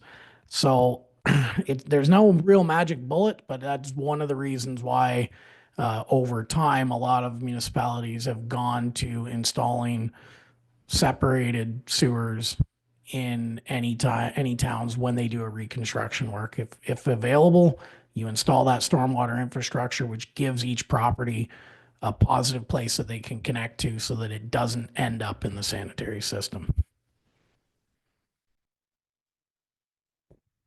Okay, any further comments or questions? Councillor Glinski? Madam Mayor, in my time when I was out electioneering, I would stop at people's houses and I would see what they had, and I was pleasantly surprised at how many were discharging the water from the eaves troughs and also probably from the sump pits through pipes on top of the ground. So they were doing just what we're saying here, pumping it or putting it back on the lawn, and it didn't seem to. The grass seemed to be fine. If anything, maybe it was even greener, but not everybody cheats and puts it into the sewers. Thank you. Thank you, Mr. Godby. Thank you, Madam Mayor. And I guess I just want to reiterate that by no means do staff want to imply that we think everybody is doing something wrong. I mean, ultimately you do have the legal right to use the sewer for that. It's just from an operation standpoint, it's better if we can get it out of there. So it is something we're going to continue working on 2025, see what our next round of video inspections are going to show. And then we'll, like I said, work on some more education for people as to what alternatives may exist. Councillor Leach? Thank you, Madam Mayor. So if we were able to keep all of the stormwater out of the system, would that potentially increase our capacity for wastewater to the lagoon? Through you, Madam Mayor, to Councillor Leach, it's a great question. I could say theoretically, yes. What the actual quantified effect would be would take some severe data analysis, but ultimately, if you think about it from the perspective of the sewage treatment facility is designed to take X amount of volume, and we are allotted X amount of volume, and if a portion of our volume that we're contributing doesn't actually need to go to a treatment facility, the more of that we can keep out of the treatment facility, the more space we would have potentially for things like additional connections to the sewers to be made. Thank you, Councillor Wilson. Through you, Madam Mayor, just, you know, some of those days when it averages 250 to maybe 290 cubic meters per day, and then I'm assuming it's on stormy days that it goes up to 1,400 cubic meters per day. There's a lot of people didn't flush extra that much. So it's obviously a fairly good sized problem, but it's also, like you said, hell of a thing to track down. But it's substantial. Otherwise you wouldn't have numbers jump by like 5 times, 6 times more. Thank you for that. So definitely something to keep monitoring and see what we can do. Any further comments or questions? Seeing none, the resolution, please. The report number PW 2508 entitled Malahide Wastewater Collection System Annual Performance Report be received. Thank you. Mover and seconder, please. Counselor Wilson moves, Counselor Leach seconds. All in favor? That is carried. And I suggest a 5-minute recess. We've been sitting for more than 90 minutes. We still have 5 reports at least to go through. Is that okay with everyone? Okay, welcome back, everyone. The next item on the agenda is the request for improvement for the Avon Drain. Mr. Godby, back to you. Thank you, Madam Mayor. Through you to council, report PW 2509, the request for improvement of the Avon Drain. This report is basically being driven.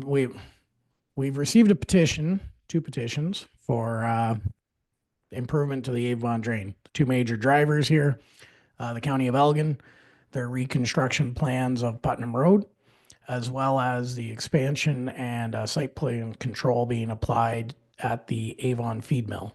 So the Avon feed mill needs a legal and adequate outlet for their water. They've got some stormwater management needs. At the end of the day, if you were to flip quickly to page 138 of your agenda, you'll see the aerial photography showing these two items, I guess. The Avon feed mill property, the back side of it, kind of that vacant parcel on the east, is currently in one drainage watershed. The front of the property where the existing building is in another drainage watershed. They're looking to do an expansion in the back.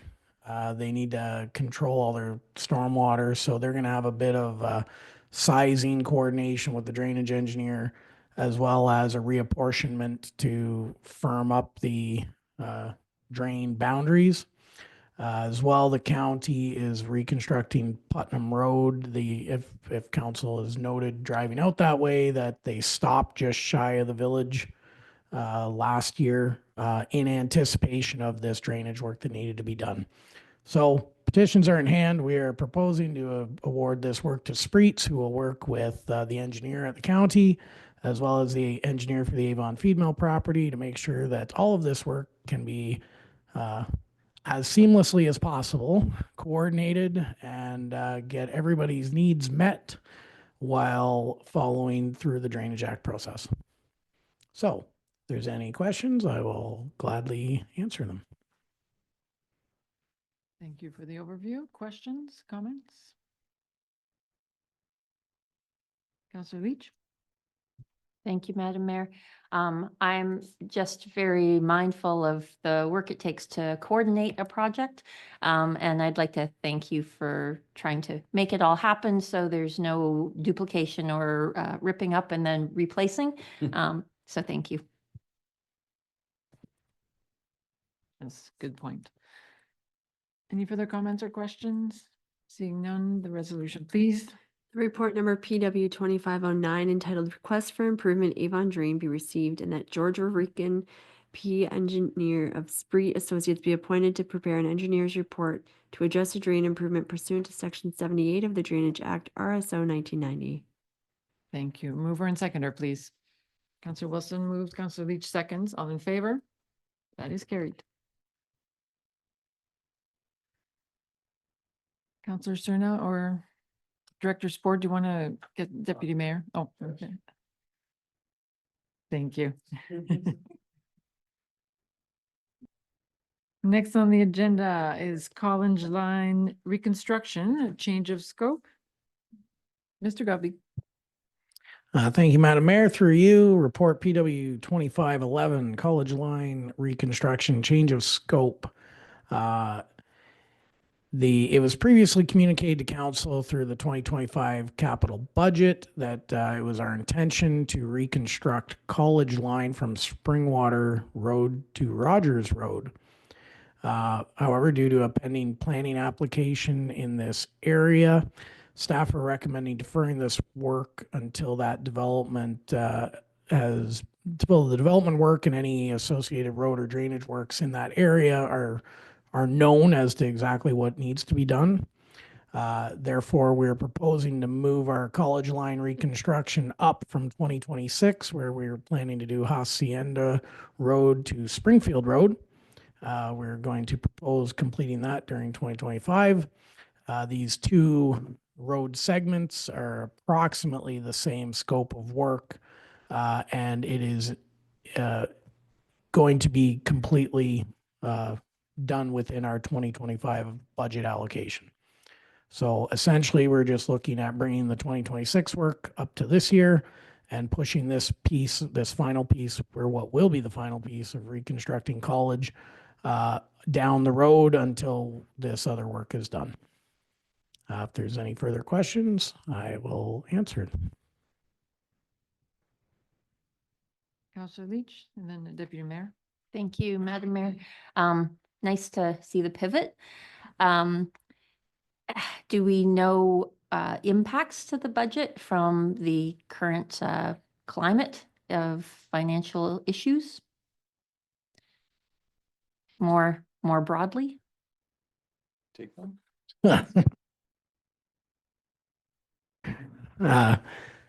Through you, Madam Mayor, to Councillor Leach, I can state that from the fact that our reconstruction plans of College Line are primarily driven by our own internal forces with local aggregate resources being used. We don't anticipate there to be a significant change. Most of the product that we're already using is already Ontario-based. What that might do to the overall asphalt index for some of the emulsifications that are going to be required for the tar and chip has yet to be seen, but there's not been any flags thrown on the field at this point. That being said, I don't know if Adam has anything further to add, but we'll definitely keep everyone posted as to what that may happen because that could be an impact on our overall surface treatment program for all of our roads, not just this specific area.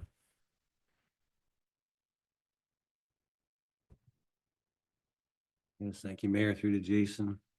Jason, one of the problems I do have with it is College is getting really rough down that way. It's gonna need some repair this year regardless. We have half the road's blocked off in a certain section and up in the Kings Mill corner area, it's really busting up bad and the roads are really slumping badly. I know there's a development project coming forth, but if in fact that drain for that development was run on the north side of the College Line, would it have any impact then on doing the road, or something could be done in conjunction, or do we know that? Through you, Madam Mayor, to the Deputy Mayor. If there's not anything direct, it's still just the fact of having the other earth moving equipment and stuff that's going to be around accessing the potential development site is also part of the reason we want to try and keep that off of our freshly rebuilt road. So, you know, if this other development comes, it's not necessarily that they're going to have to cut through this piece of College, but just the overall increase in construction related traffic is not desirable, at least until we get that point of, you know, what it's like after you rebuild a road and you need it to have a chance to kind of set for a period of time. We're kind of trying to maximize our ability to have that happen without this other activity going on. As for the drain itself, that'll ultimately be flushed out. They may not need to cross the road. And with respect to you mentioned the really poor condition area there that's right now, that in itself almost causes me to have a little bit of pause to figure out exactly what has spurned this soft spot to occur. You know, in conversation with our roads and construction manager, it is not something that's happened in this area before, and the fact that it just kind of sprung out of nowhere is mildly concerning. And I would personally like to take a little bit more time to investigate that local geology before we actually were to rebuild it, which to me is just one more reason to perhaps just defer it for another year, give us a chance to try and figure out what's happening there and continue with our road building plans further down the road. Do we have any idea what's causing that problem there? Is it like a spring or something? I mean, I've lived here all my life. I've never seen that happen before. And the other concern I do have, we're gonna be doing a new road where there's a huge grain facility, which is obviously gonna be hard on the road. Is that gonna have any impact on that or no? Through you, Madam Mayor, with respect to the soft spot, the same initial observation was made by staff that it's almost like a spring has developed there. And that's kind of our best guess. How or why, we're not quite sure. It may require that we need to improve some drainage infrastructure, install some more sub drains in that area, which currently haven't been contemplated for this particular piece. As for the grain facility, further, you're talking on the section from Hacienda to Springfield. As far as I understand, those plans and understanding that that facility is there has been kind of factored into part of the reason why we're looking at doing a full reconstruction of these pieces of college, as opposed to just giving them a single surface treatment. So that's been kind of factored in to know that those traffic patterns and loadings are going to be there.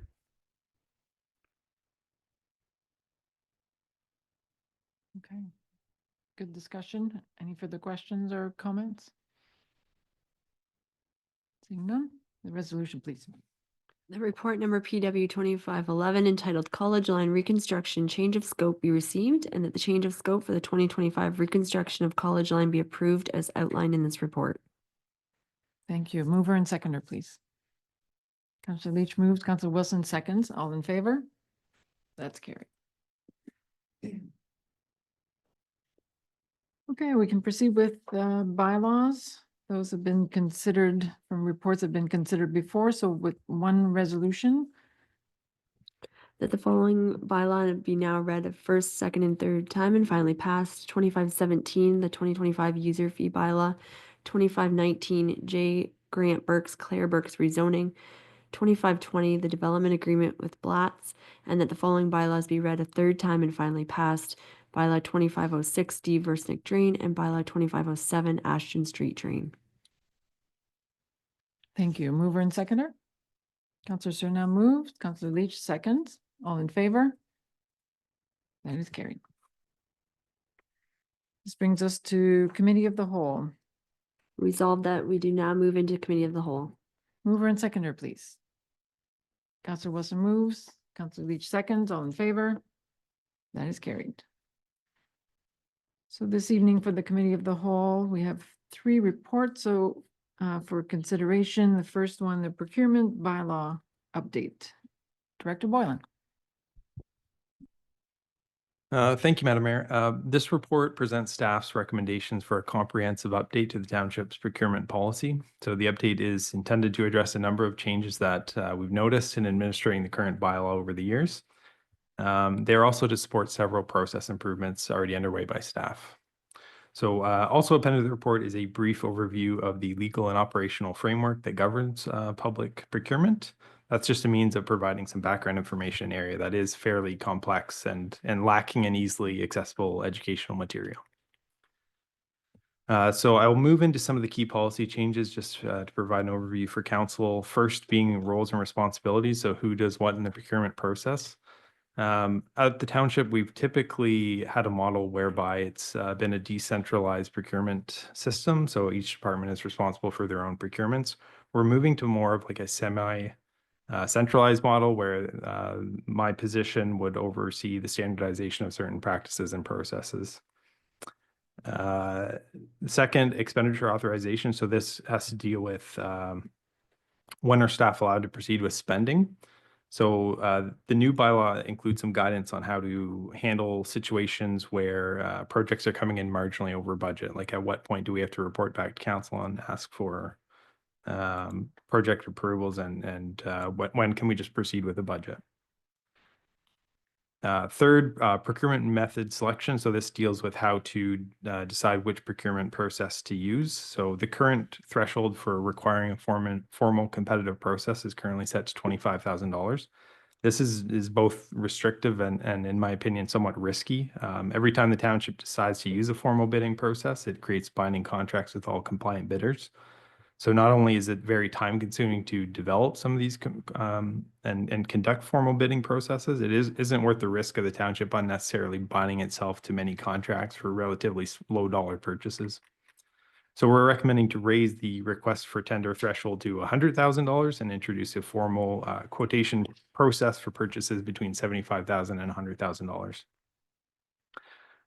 We have a section updating on supporting procurement methods. This deals with optional tools to make our procurement processes perhaps more efficient. So right now, staff don't really often make use of helpful supporting processes like vendor pre-qualifications or blanket orders. So the new bylaw simply promotes these options. For example, a request for pre-qualification would allow us to streamline future procurements by creating lists of pre-qualified vendors for the township to advertise our bid opportunities to. And another example is the use of blanket orders, which can help us to secure bulk pricing for high volume recurring purchases. Contract approval and assigning authority. So this deals with who's allowed to commit the township to a contract. Currently, there really isn't any strong rules on who could approve or sign contracts. This really is just a gap in our existing governance framework that has created some unnecessary risk as staff routinely need to sign low value agreements and contracts. So the new bylaw sets clear approval thresholds and formally delegates assigning authority to specific staff positions to reduce risk and improve efficiency. Cooperative purchasing. So the current bylaw made it actually quite difficult for the township to participate in group purchasing unless the process aligned exactly with their own policy rules. So and also staff required pre-approval from council to participate in any given cooperative purchasing group. So we've removed those restrictions in the new bylaw so staff can participate more easily in cooperative purchasing groups while still keeping council's authority to ultimately approve any purchases above our stated threshold. Contract administration, this section make sure vendor obligations are clearly defined. So in the past, staff were often relying on tender documents alone to govern vendor relationships. That's not always appropriate or possible, especially for low dollar contracts or renewals that don't go through a formal process. So the new bylaw clarifies when a formal contract is required, introduces a standard contractor agreement that we're going to be using going forward, and sets out clear rules for renewing contracts, especially when going back to market may not be in the best interest of the township. And lastly, vendor management. This deals with evaluating how suppliers perform. So because suppliers play just as important a role in service delivery as our internal staff, we believe that a formal system should be in place to evaluate them similar to staff. So the updated bylaw introduces mandatory performance reviews for contracts over $100,000 or longer than 1 year. It also includes a process for disqualifying vendors who do not meet performance expectations. So those are the key highlights. There are a number of other smaller changes throughout the bylaw, but overall, the overarching goals of the update were to provide clear direction for staff and accountability measures for both staff and vendors, as well as remove any unnecessarily restrictive provisions that we believe don't serve the township's interests. Thank you. Thank you. Excellent report. Like, I think the use of examples and plus the framework really guided us through all the different changes that you're proposing with the strong rationale. So I'll open it up for questions and comments. Deputy Mayor. Yes, thank you, Mayor. Through to Adam. Adam, I'm quite concerned with the tariff situation we may be getting hit with. We're trying to get a couple new pickup trucks. I realize unless Canada puts in tariffs, it won't be a problem, but I would imagine it's a possibility. Can we change our procurement process to promote made in Canada? I know other municipalities, the province is doing it. And,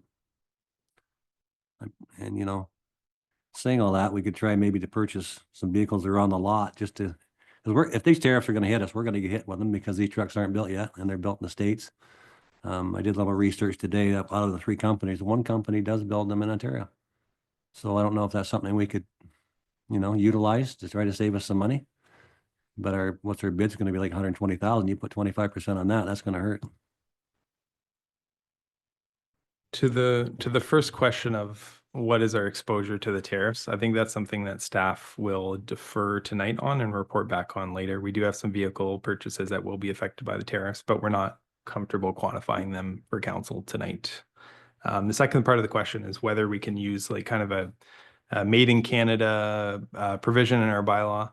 So as part of my report in the legal framework, I talked about local preferences, and under the Ontario Discriminatory Businesses Practices Act, we are not allowed to discriminate against businesses based on, among many things, but geography.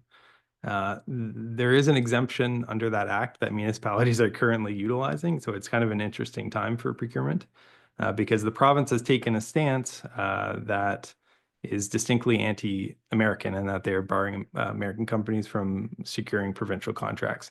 That opens up a provision in the Ontario Discriminatory Businesses Practices Act for municipalities to follow suit. So that's something that we could look at further. It's not part of the procurement bylaw tonight, but if that's something that council wants to send away with direction on, then we can take that back and look at it. Yeah, I think that would be a good idea, in my opinion. I mean, we can't afford to keep going on with these tariffs, and we should promote Made in Canada as much as we can. I know with the fire trucks and stuff, I guess they don't build them. Is it? Okay. Chassis. Chassis built. Sorry. Yeah, the chassis is built in the US, I think, but the truck itself is assembled in Quebec, so. So we would still be subject to tariff on the truck if we in fact put them in. Probably on the chassis itself, but not On the the chassis. truck itself. So that would still be substantial. Yeah. No, I think it's worth looking at. I mean, we wouldn't be buying a Tesla right now, I don't think either. So, I think it's important and we don't know where this is all gonna fly, so I think we should look at it. Thank you. Like the tariffs on emergency vehicles too. So Director Boylan first, and Councillor Cerna.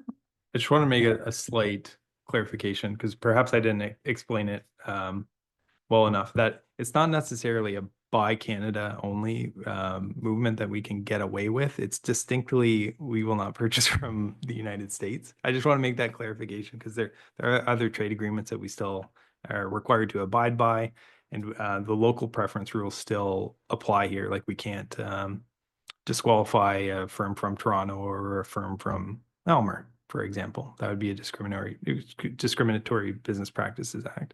I just wanted to clarify that. Councillor Cerna. Thank you, Madam Mayor.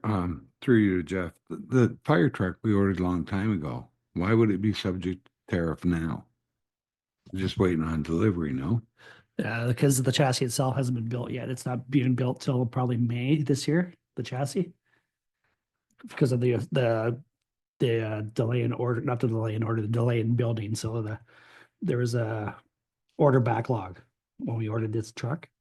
So it's not able to be, it wasn't able to be built. We didn't have a build date from May until this year. So on the other side of things, which I was just going to mention, I did have a little bit of we had a OAFC, Ontario Association of Fire Chiefs meeting the other day, and they did talk about tariffs for emergency service vehicles and stuff like that. Whereas even if we are going to get charged tariff, there might be a avenue for the province to reimburse the municipalities for the tariffs they've incurred on emergency vehicles and purchases for emergency equipment. So, which might be exempt down the road. We just don't know yet. So, I have to agree with Councillor Widner that we're going through all this elbows up and everything, and to turn around and ignore a local or buy Canada only thing. We're doing it in supermarkets, we're doing it for everything. And then to turn around as a municipality, spending taxpayer money and ignoring the fact that we're going to bow down to Trump's rump type thing. No, I don't agree with it. We should be buying Canadian as much as we possibly can. And if we can't, if we have to buy a vehicle that's made in something Wong, China, then that's where we should be buying it.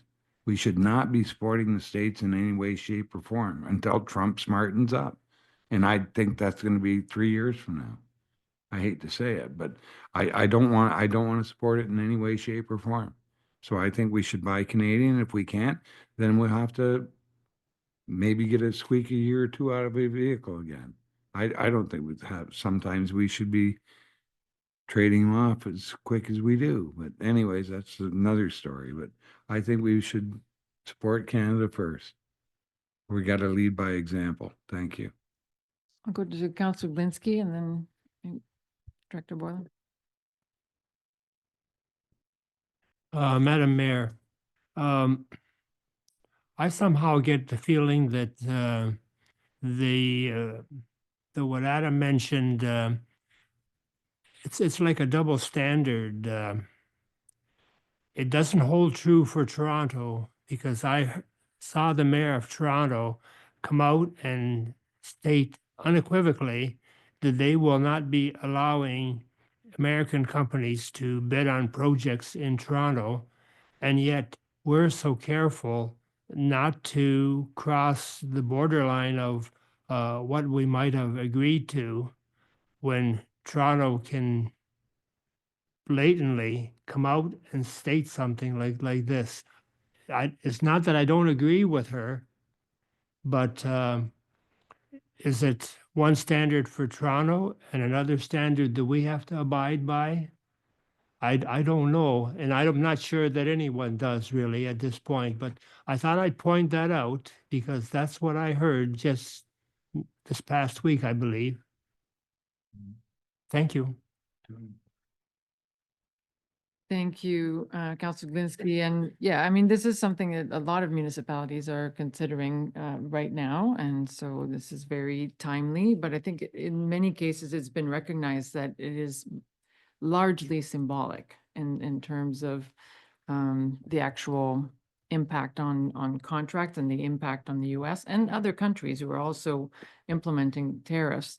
So maybe something, so that's why this is in committee of the whole, so we have time to consider all of our options. The interesting piece here is that we're looking at a policy and there's something sort of more like punctual sort of happening on the side. So similar to our consideration and discussion around the O Canada decision where we didn't fully change our procedural bylaw, but we still, found a way to recognize that and put a temporary measure in place. So perhaps that would be useful for staff to help us consider, is there something that we can, that allows us to have that flexibility when something is happening and we want to be responsive to that without completely being enshrined in our policy that's a little bit more cumbersome.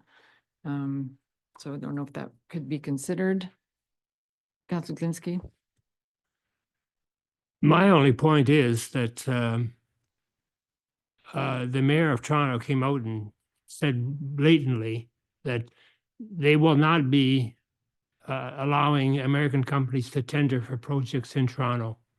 And that's contravening what I thought I heard earlier here, and I'm not pointing a finger at anybody. But if Toronto can come out and say that we're not going to let you tender for our jobs, why can't we say that we're not buying your truck because it's made in the States, so we're going to buy it from Japan or wherever some of these different niche companies are? Thank you. Yes, thank you. And I do want to say that the mayor herself, did say that it was a largely symbolic gesture, but it's still. So I wanted to clarify that aspect, but also, Mr. Boylan, if you could also clarify the legality of it, because there is a provision currently that allows us to do that. So I guess what I'm saying under normal circumstances, we're not allowed to have these kinds of local preferences, but now with the province's policy stance, municipalities are. So I'm agreeing with what the mayor of Toronto said. I thought my statement was actually agreed with, it was congruent with the mayor's comments. in Toronto. So yeah, that's a policy stance we could take as staff. We don't have a lot of legal expertise on staff, so it's something that we would proceed with caution on. But yeah, it's a relatively new thing. I think some of the GTA municipalities just started rolling out at the beginning of March, so we're not far behind. But yeah, maybe getting a lawyer's opinion before we enact something might be a wise decision. We can take the 2-week review period to bring something back, perhaps some revisions to the bylaw for council to consider. I will add as well, we really don't do much business with with American companies as well. I think I ran the numbers. I think we purchased $1,300 from an American company last year, and it was a speed radar sign. So there are some software providers that are distinctly American. A lot of fire and emergency services goods are sourced from America. I think at the Edmonton Journal did an article, 80% of fire emergency services equipment comes from the States. And then heavy machinery and fleet are another thing that might be difficult to avoid purchasing from the States. But aside from that, we don't have a lot of ongoing purchases from American companies anyway. Deputy Mayor? Yeah, thank you. This is a good discussion. I guess I don't want to ask the mayor of Toronto, okay, what are you going to do? Where are you buying your vehicles? Because just can't get everything made in Ontario because we don't have that capacity. And what Ford did come out and say, they're canceling all contracts with the states. So I'm just curious what they're going to do too. They buy a lot of vehicles, I would imagine. So I'm just curious what they're doing with the vehicles, because that right now is our discussion on tariffs and what the impact we could be receiving. So thank you. I guess the separate issue on the vehicles is that we do have tenders out and a contract to purchase a chassis for the tanker truck. That is almost a separate issue. You can pass a policy provision that disqualifies American companies, but it's not going to get you out of an existing contract to purchase a chassis from the States for a tanker truck. The hope on that is that it's 2 years out from delivery. Hopefully there's no tariffs in place when it comes to the border, or the Canadian government decides not to carve that out as a tariffable item. They are doing some surveys now with municipalities, trying to gauge what our potential exposures are. So our hope would be that they listen to that feedback. I know a lot of municipalities are looking at fleet in particular as a potential pain point for municipalities. So our hope would be that they either don't impose tariffs on those goods, or they provide some sort of financial assistance to municipalities to compensate for the cost of the tariffs. Yeah, and I'm not picking on the fire truck build because we've already purchased it and that's just the way it is. You're saying the government may pay us back the 25%, but still that's our tax money kind of being thrown at it. I'm just worried more about the rolling stock with the pickup trucks, and I would imagine backhoes and everything. I don't think they're built in Ontario. So there's not a good answer for everything either, but whether there'll be exemption for emergency construction vehicles, I don't know. So I'm looking forward to your report. Thank you.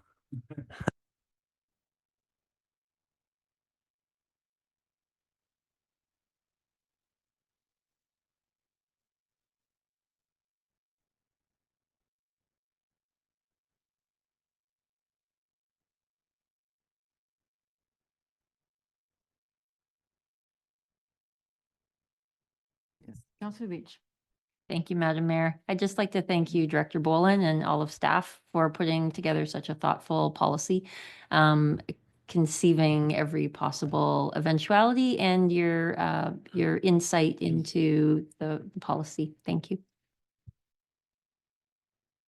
Yes, thank you for that. So we are in committee of the whole, so we have a bit of time. And so based on the discussion and the several suggestions that were shared, so I will propose that we receive it and we don't make a recommendation to council right away. We can revisit a few different options. I think since we have time, I do like the performance evaluation aspect, and that I think that's a really nice, fair, transparent way to address performance. But I think if there's an opportunity to get feedback from a couple of vendors to see from their perspective as as the potential recipient of this and participant in an appeal process or anything like that. If there's time to get their feedback, also, that I think that would be useful. Okay, so again, great discussion. So we'll proceed with receiving the report, please. The report number FIN 2503 entitled Procurement Bylaw Update be received. Thank you. Mover and seconder, please. Deputy Mayor Widner moves. Councillor Wilson seconds. All in favor? That is carried. Thank you. So your next report, Director Boylan, is the vehicle expenses policy. Thank you, Madam Mayor. This report recommends a number of updates to the township's vehicle expenses policy, which governs primarily the reimbursement of staff and council for the use of personal vehicles while conducting township business. So I'll summarize them, the changes into three main areas. First, we're recommending that the township mileage reimbursement rate be automatically tied to the Canada Revenue Agency's reasonable mileage rate. So while the township already bases its rate on the CRA figure, this change would allow the rate to adjust automatically each year without requiring council approval. Second, we've identified a discrepancy between the vehicle expense policy and council's remuneration bylaw. So to address this, we'll be bringing forward a set of housekeeping amendments to the remuneration bylaw at the next council meeting. And lastly, we're proposing a number of explanatory provisions that clarify when vehicle expenses should and should not be reimbursed. These additions are intended to ensure expectations are better outlined for staff. Thank you. Thank you. Discussion. Any comments, questions?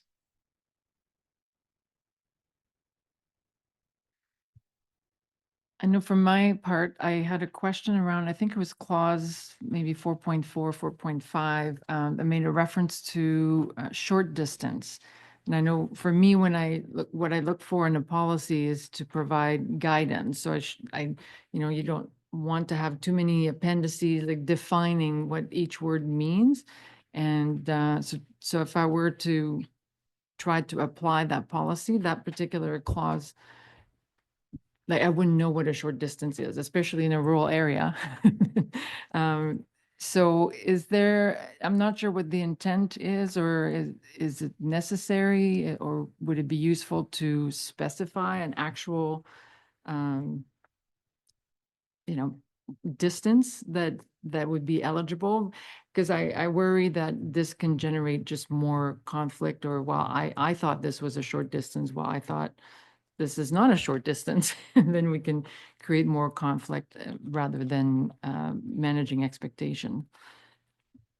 Any thoughts on that?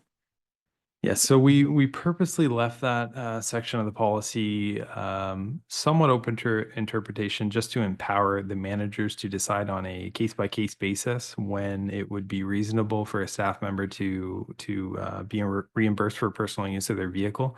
We found that it didn't really matter the distance. Like there could be very legitimate cases where short distance travel, maybe from one office to another township facility, would be warranted. For example, thinking of like our CBO, like our building department has 2 staff, 1 vehicle. If he has to just travel to do a building inspection a few blocks down, maybe he does that 5 times a day. Would we exclude all of that mileage from being reimbursed under the policy? I don't think we would. So in that context, I think we'd want to leave it up to the manager to decide where it makes sense. There are other instances where I don't think it makes sense for a staff member to claim mileage. Perhaps if we're all attending like a meeting at the South Fire Hall, I wouldn't want 15 $5 mileage claims for travel from Township Hall to South Fire Hall. But these kinds of circumstances, I think the context of the situation is important, and that's why we want the managers to ultimately be responsible for determining when it's a reasonable situation. And there is a separate provision in the policy that says the travel has to be pre-approved by the appropriate supervisor manager where applicable. So there is, we're going to inform staff to have a discussion about your manager about the situation that they believe are reasonable to be reimbursed for mileage, and that's how staff would like to proceed with this policy. Councilor Glinski. Madam Mayor, with the number of vehicles that we have, pickups and so on, is there a lot of use of private vehicles for transporting employees to sites and so on? Not so much. There's not much financial exposure. I think our total mileage budget across all departments, including council's 10,000. I think council has like 65% of that, let's say.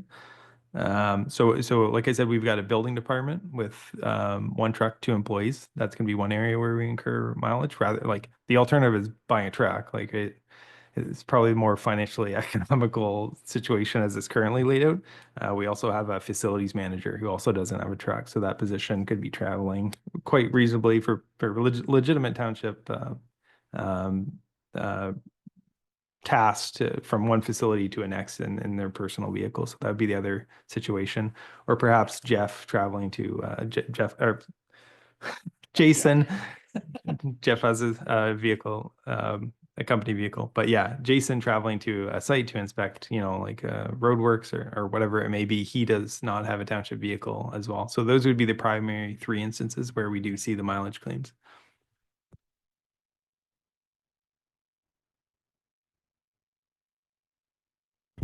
Is it necessary to have this? Because I didn't think that there was an awful lot of personal use. And if there's not an awful lot of personal use, then the paperwork is not worth the hassle, is what I was driving at. I wasn't trying to criticize anyone. It's just, is this actually necessary because of the small amount that we're talking about? But when we tie in council's mileage and maybe some of the mileage that you then it adds up. But I was wondering if it's even necessary to have that, because the council mileage that's been set by whatever, and we don't need any more things that are minuscule in size to be looked at. I think you have more to do than worry about a $5 travel expense. Thank you. Yeah, so this is an existing policy that we're updating. So we're already doing mileage reimbursements. To take that away now, I mean, this is baked into a lot of our employment contracts. Like I don't know if you're like our CBO and you don't have a company vehicle, can you refuse to go to a work site now because we're not reimbursing him for mileage and we're not issuing a company vehicle? Like it's going to raise more issues to take away that mileage reimbursement than it is to just continue with like the frankly nominal cost of reimbursing the mileage that we currently do. Like I think it's a no-brainer to just carry on. Thank you, Madam Mayor. I had a job one time working for the marketing board where I had to use my own vehicle. And believe me, when you get paid mileage, that doesn't reimburse you for the use of your own vehicle. You're farther ahead if you got your own company vehicle to drive. So I'm all for paying them the mileage and doing it that way. My other question is, if your supervisor has to approve your driving mileage, who approves yours, Jason? Oh, okay, good. I just wanted to make sure that we had checks and balances in place. Thank you. Oh, and the other question I have is, how many kilometers does a counselor get paid for a year? I have no idea. I don't. I don't know the conversion rate off the top of my head, to be honest, but I could send that to council after the meeting if you wish. I know the dollar amount. I don't know the conversion rate to kilometers, especially now that the rate has changed off the top of my head. We always express it in terms of dollars. That I could quickly do that in calculation. I just don't have it in front of me. Curiosity. Right. Yeah, and I think we did discuss that the number of kilometers was not actually published in the remuneration, and we thought for transparency, it should be like the rate is published, but the actual flat number and distance is not published. So I think that will be brought forward. Because you're right, it should be clear and everybody should know, and on an annual basis, it should be reviewed. Well, I don't and even know. published. Yeah, I don't even know. yeah, that's what. I just get a thing that says the deposit's been made. So I have no idea how many kilometers I'm getting paid for. Probably not enough, but anyways, that's just the way it goes. Counselor Leach? Thank you, Madam Mayor. While it's stated in a later portion of the policy, could some nod be given in the mileage section to, as per supervisor's approval? Just so it's kind of in the top part as well? Certainly, we can make any revision council wishes. Yeah, I think it's worth maybe testing and just to see how comfortable managers are being, because I certainly believe in letting managers apply their judgment, and you just want to avoid the risk of inconsistency. And while I heard that this other manager said yes, but my manager said no to the same request. So how do we avoid these kinds of situations? So the more clarity can be brought up and the less room for interpretation, I think can be beneficial for everybody, and trying to anticipate and prevent conflict. So yeah, so maybe a few tweaks to look at, or just to test again, is to run through different scenarios and see how easy it is to apply and interpret. So good discussion. So this one, it doesn't sound like there are significant revisions. So is council or the committee prepared to make a recommendation to council to receive, and so it could be ready for approval, perhaps with a few tweaks at the next meeting? Yeah, it sounds like it. We'll proceed with that. Report number FIN 2504 entitled Vehicle Expenses Policy be received for information, and that the committee recommend council that the township's vehicle expenses policy with amended recommendations be approved. Thank you. Mover and seconder, please.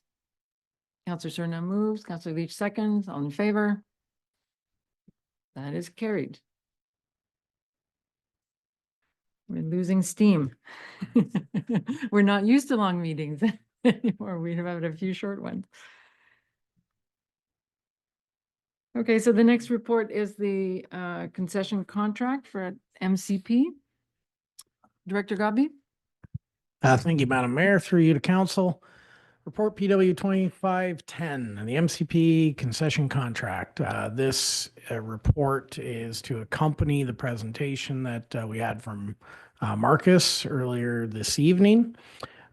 Essentially, we had issued an expression of interest document publicly, looking for any local or qualified vendor to submit any kind of proposal that they may have to want to take over the concession operations at MCP for the summer 2025 season. That EOI was closed after 3 weeks, and we received one bid. That was the bid that we had presented to us earlier. Just to reiterate the highlights, they're based in St. Thomas.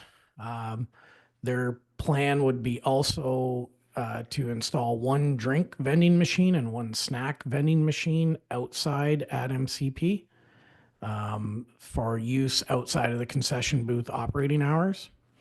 As well, just to note that the hot food operation would only be open from Thursday through Sunday. And that is coinciding with the adult baseball league schedule and typical tournament days. The reason for this has basically been confirmed through previous operators of the facility that the minor ball typically was not supporting the use of the concession that sales were very, very low and that they were typically losing money on those days and then barely able to break even after the adult ball, which were regular supporters. So I guess that's just one of the key components that would be a significant change from previous years, is that we're just looking at Thursday through Sunday operation at this point is what the commitment has been made. Along with this, their proposal included providing $400 a month of rent to Malahide in order for the privilege to operate that. So that's approximately $2,400 in revenue to us. That does not include, obviously, utilities will be covered by the municipality. We do not have sub-metering available there. So overall, with the goal of being able to provide a service to the community and make sure that at least someone is operating out of this facility, staff are recommending that we do enter into an agreement with the Icebox for this 2025 season under those terms that have been discussed. If there's any further questions, I will happily take them. Thank you. Councillor Leach? Thank you, Madam Mayor. This looks like a really excellent, high quality option for that space. And hand cut fries, how can you go wrong? What does concern me a little is the fact that they don't know the name of the space that they're actually going to be operating in. And I wonder if that highlights a deficiency that they may not take it as seriously. But at the same time, they have put a lot of thought and planning into their proposal. So I hope it's just an oversight. Thank you.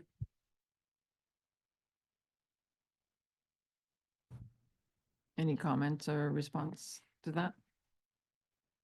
Through you, Madam Mayor. I'm sorry, Councillor Leach, I'm missing what you were. They refer to it as the Malahide Community Center as opposed to Oh, the actual yeah, yeah. name of the space.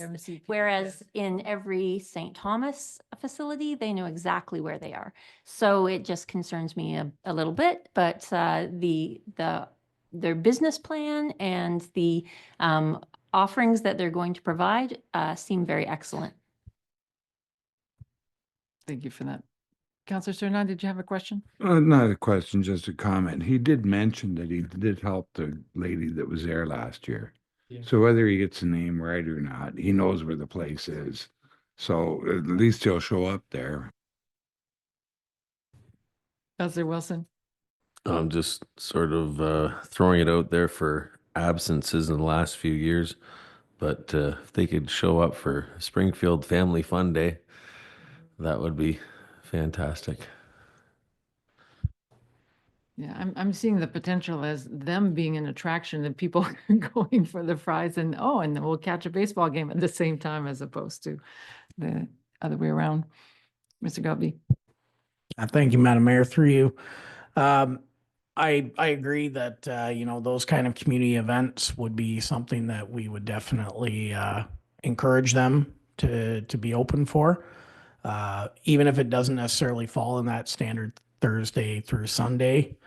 I don't think we would want to get into a situation where we would say, no, we don't want you there on a Tuesday. I believe that we would want to have an agreement that would give them that flexibility that say the new Springfield Stingers are getting, good fan base are out and they have some conversations with the vendor and they choose to want to expand their hours. I would like to leave that leeway with them.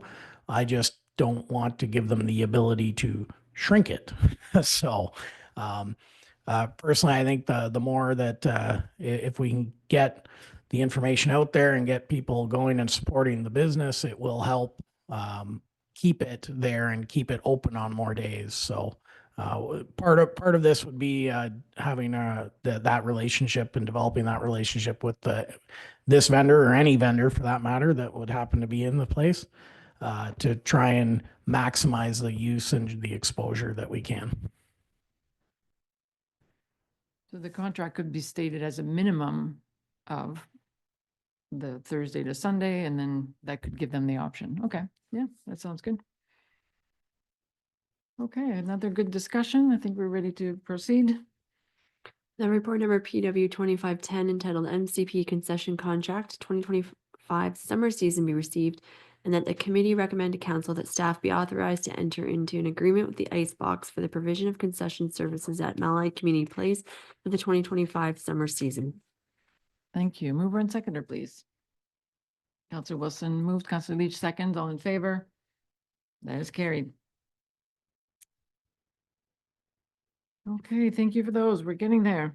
So we can move out of the committee of the whole. Resolved that we do now move out of committee of the whole and reconvene the regular council meeting. Mover and seconder, please. Counselor Leach moves, Counselor Cerna seconds, all in favor? That is carried. That brings us to correspondence. There were 7 items. Any comments? Seeing none, we'll receive the 7 items, please. Be it resolved that all correspondence items be received and filed. Thank you. Mover and seconder. Counselor Leach moved, Counselor Wilson seconds, all in favor? That is carried. We don't have a closed session, so that brings us to confirmatory bylaw. That bylaw number 2518 being a confirmatory bylaw be given first, second, and third reading and properly signed and sealed. Mover and seconder. Counselor Cerna moves. Deputy Mayor Widner seconds, all in favor? That is carried. And brings us to adjournment. The council adjourned its meeting at 9:45 PM to meet again on April 3rd at 7 PM. Mover and seconder, Deputy Mayor Widner moves, Counselor Cerna seconds, all in favor? That is carried. Thank you, everyone. Excellent meeting. Enjoy the rest of the evening.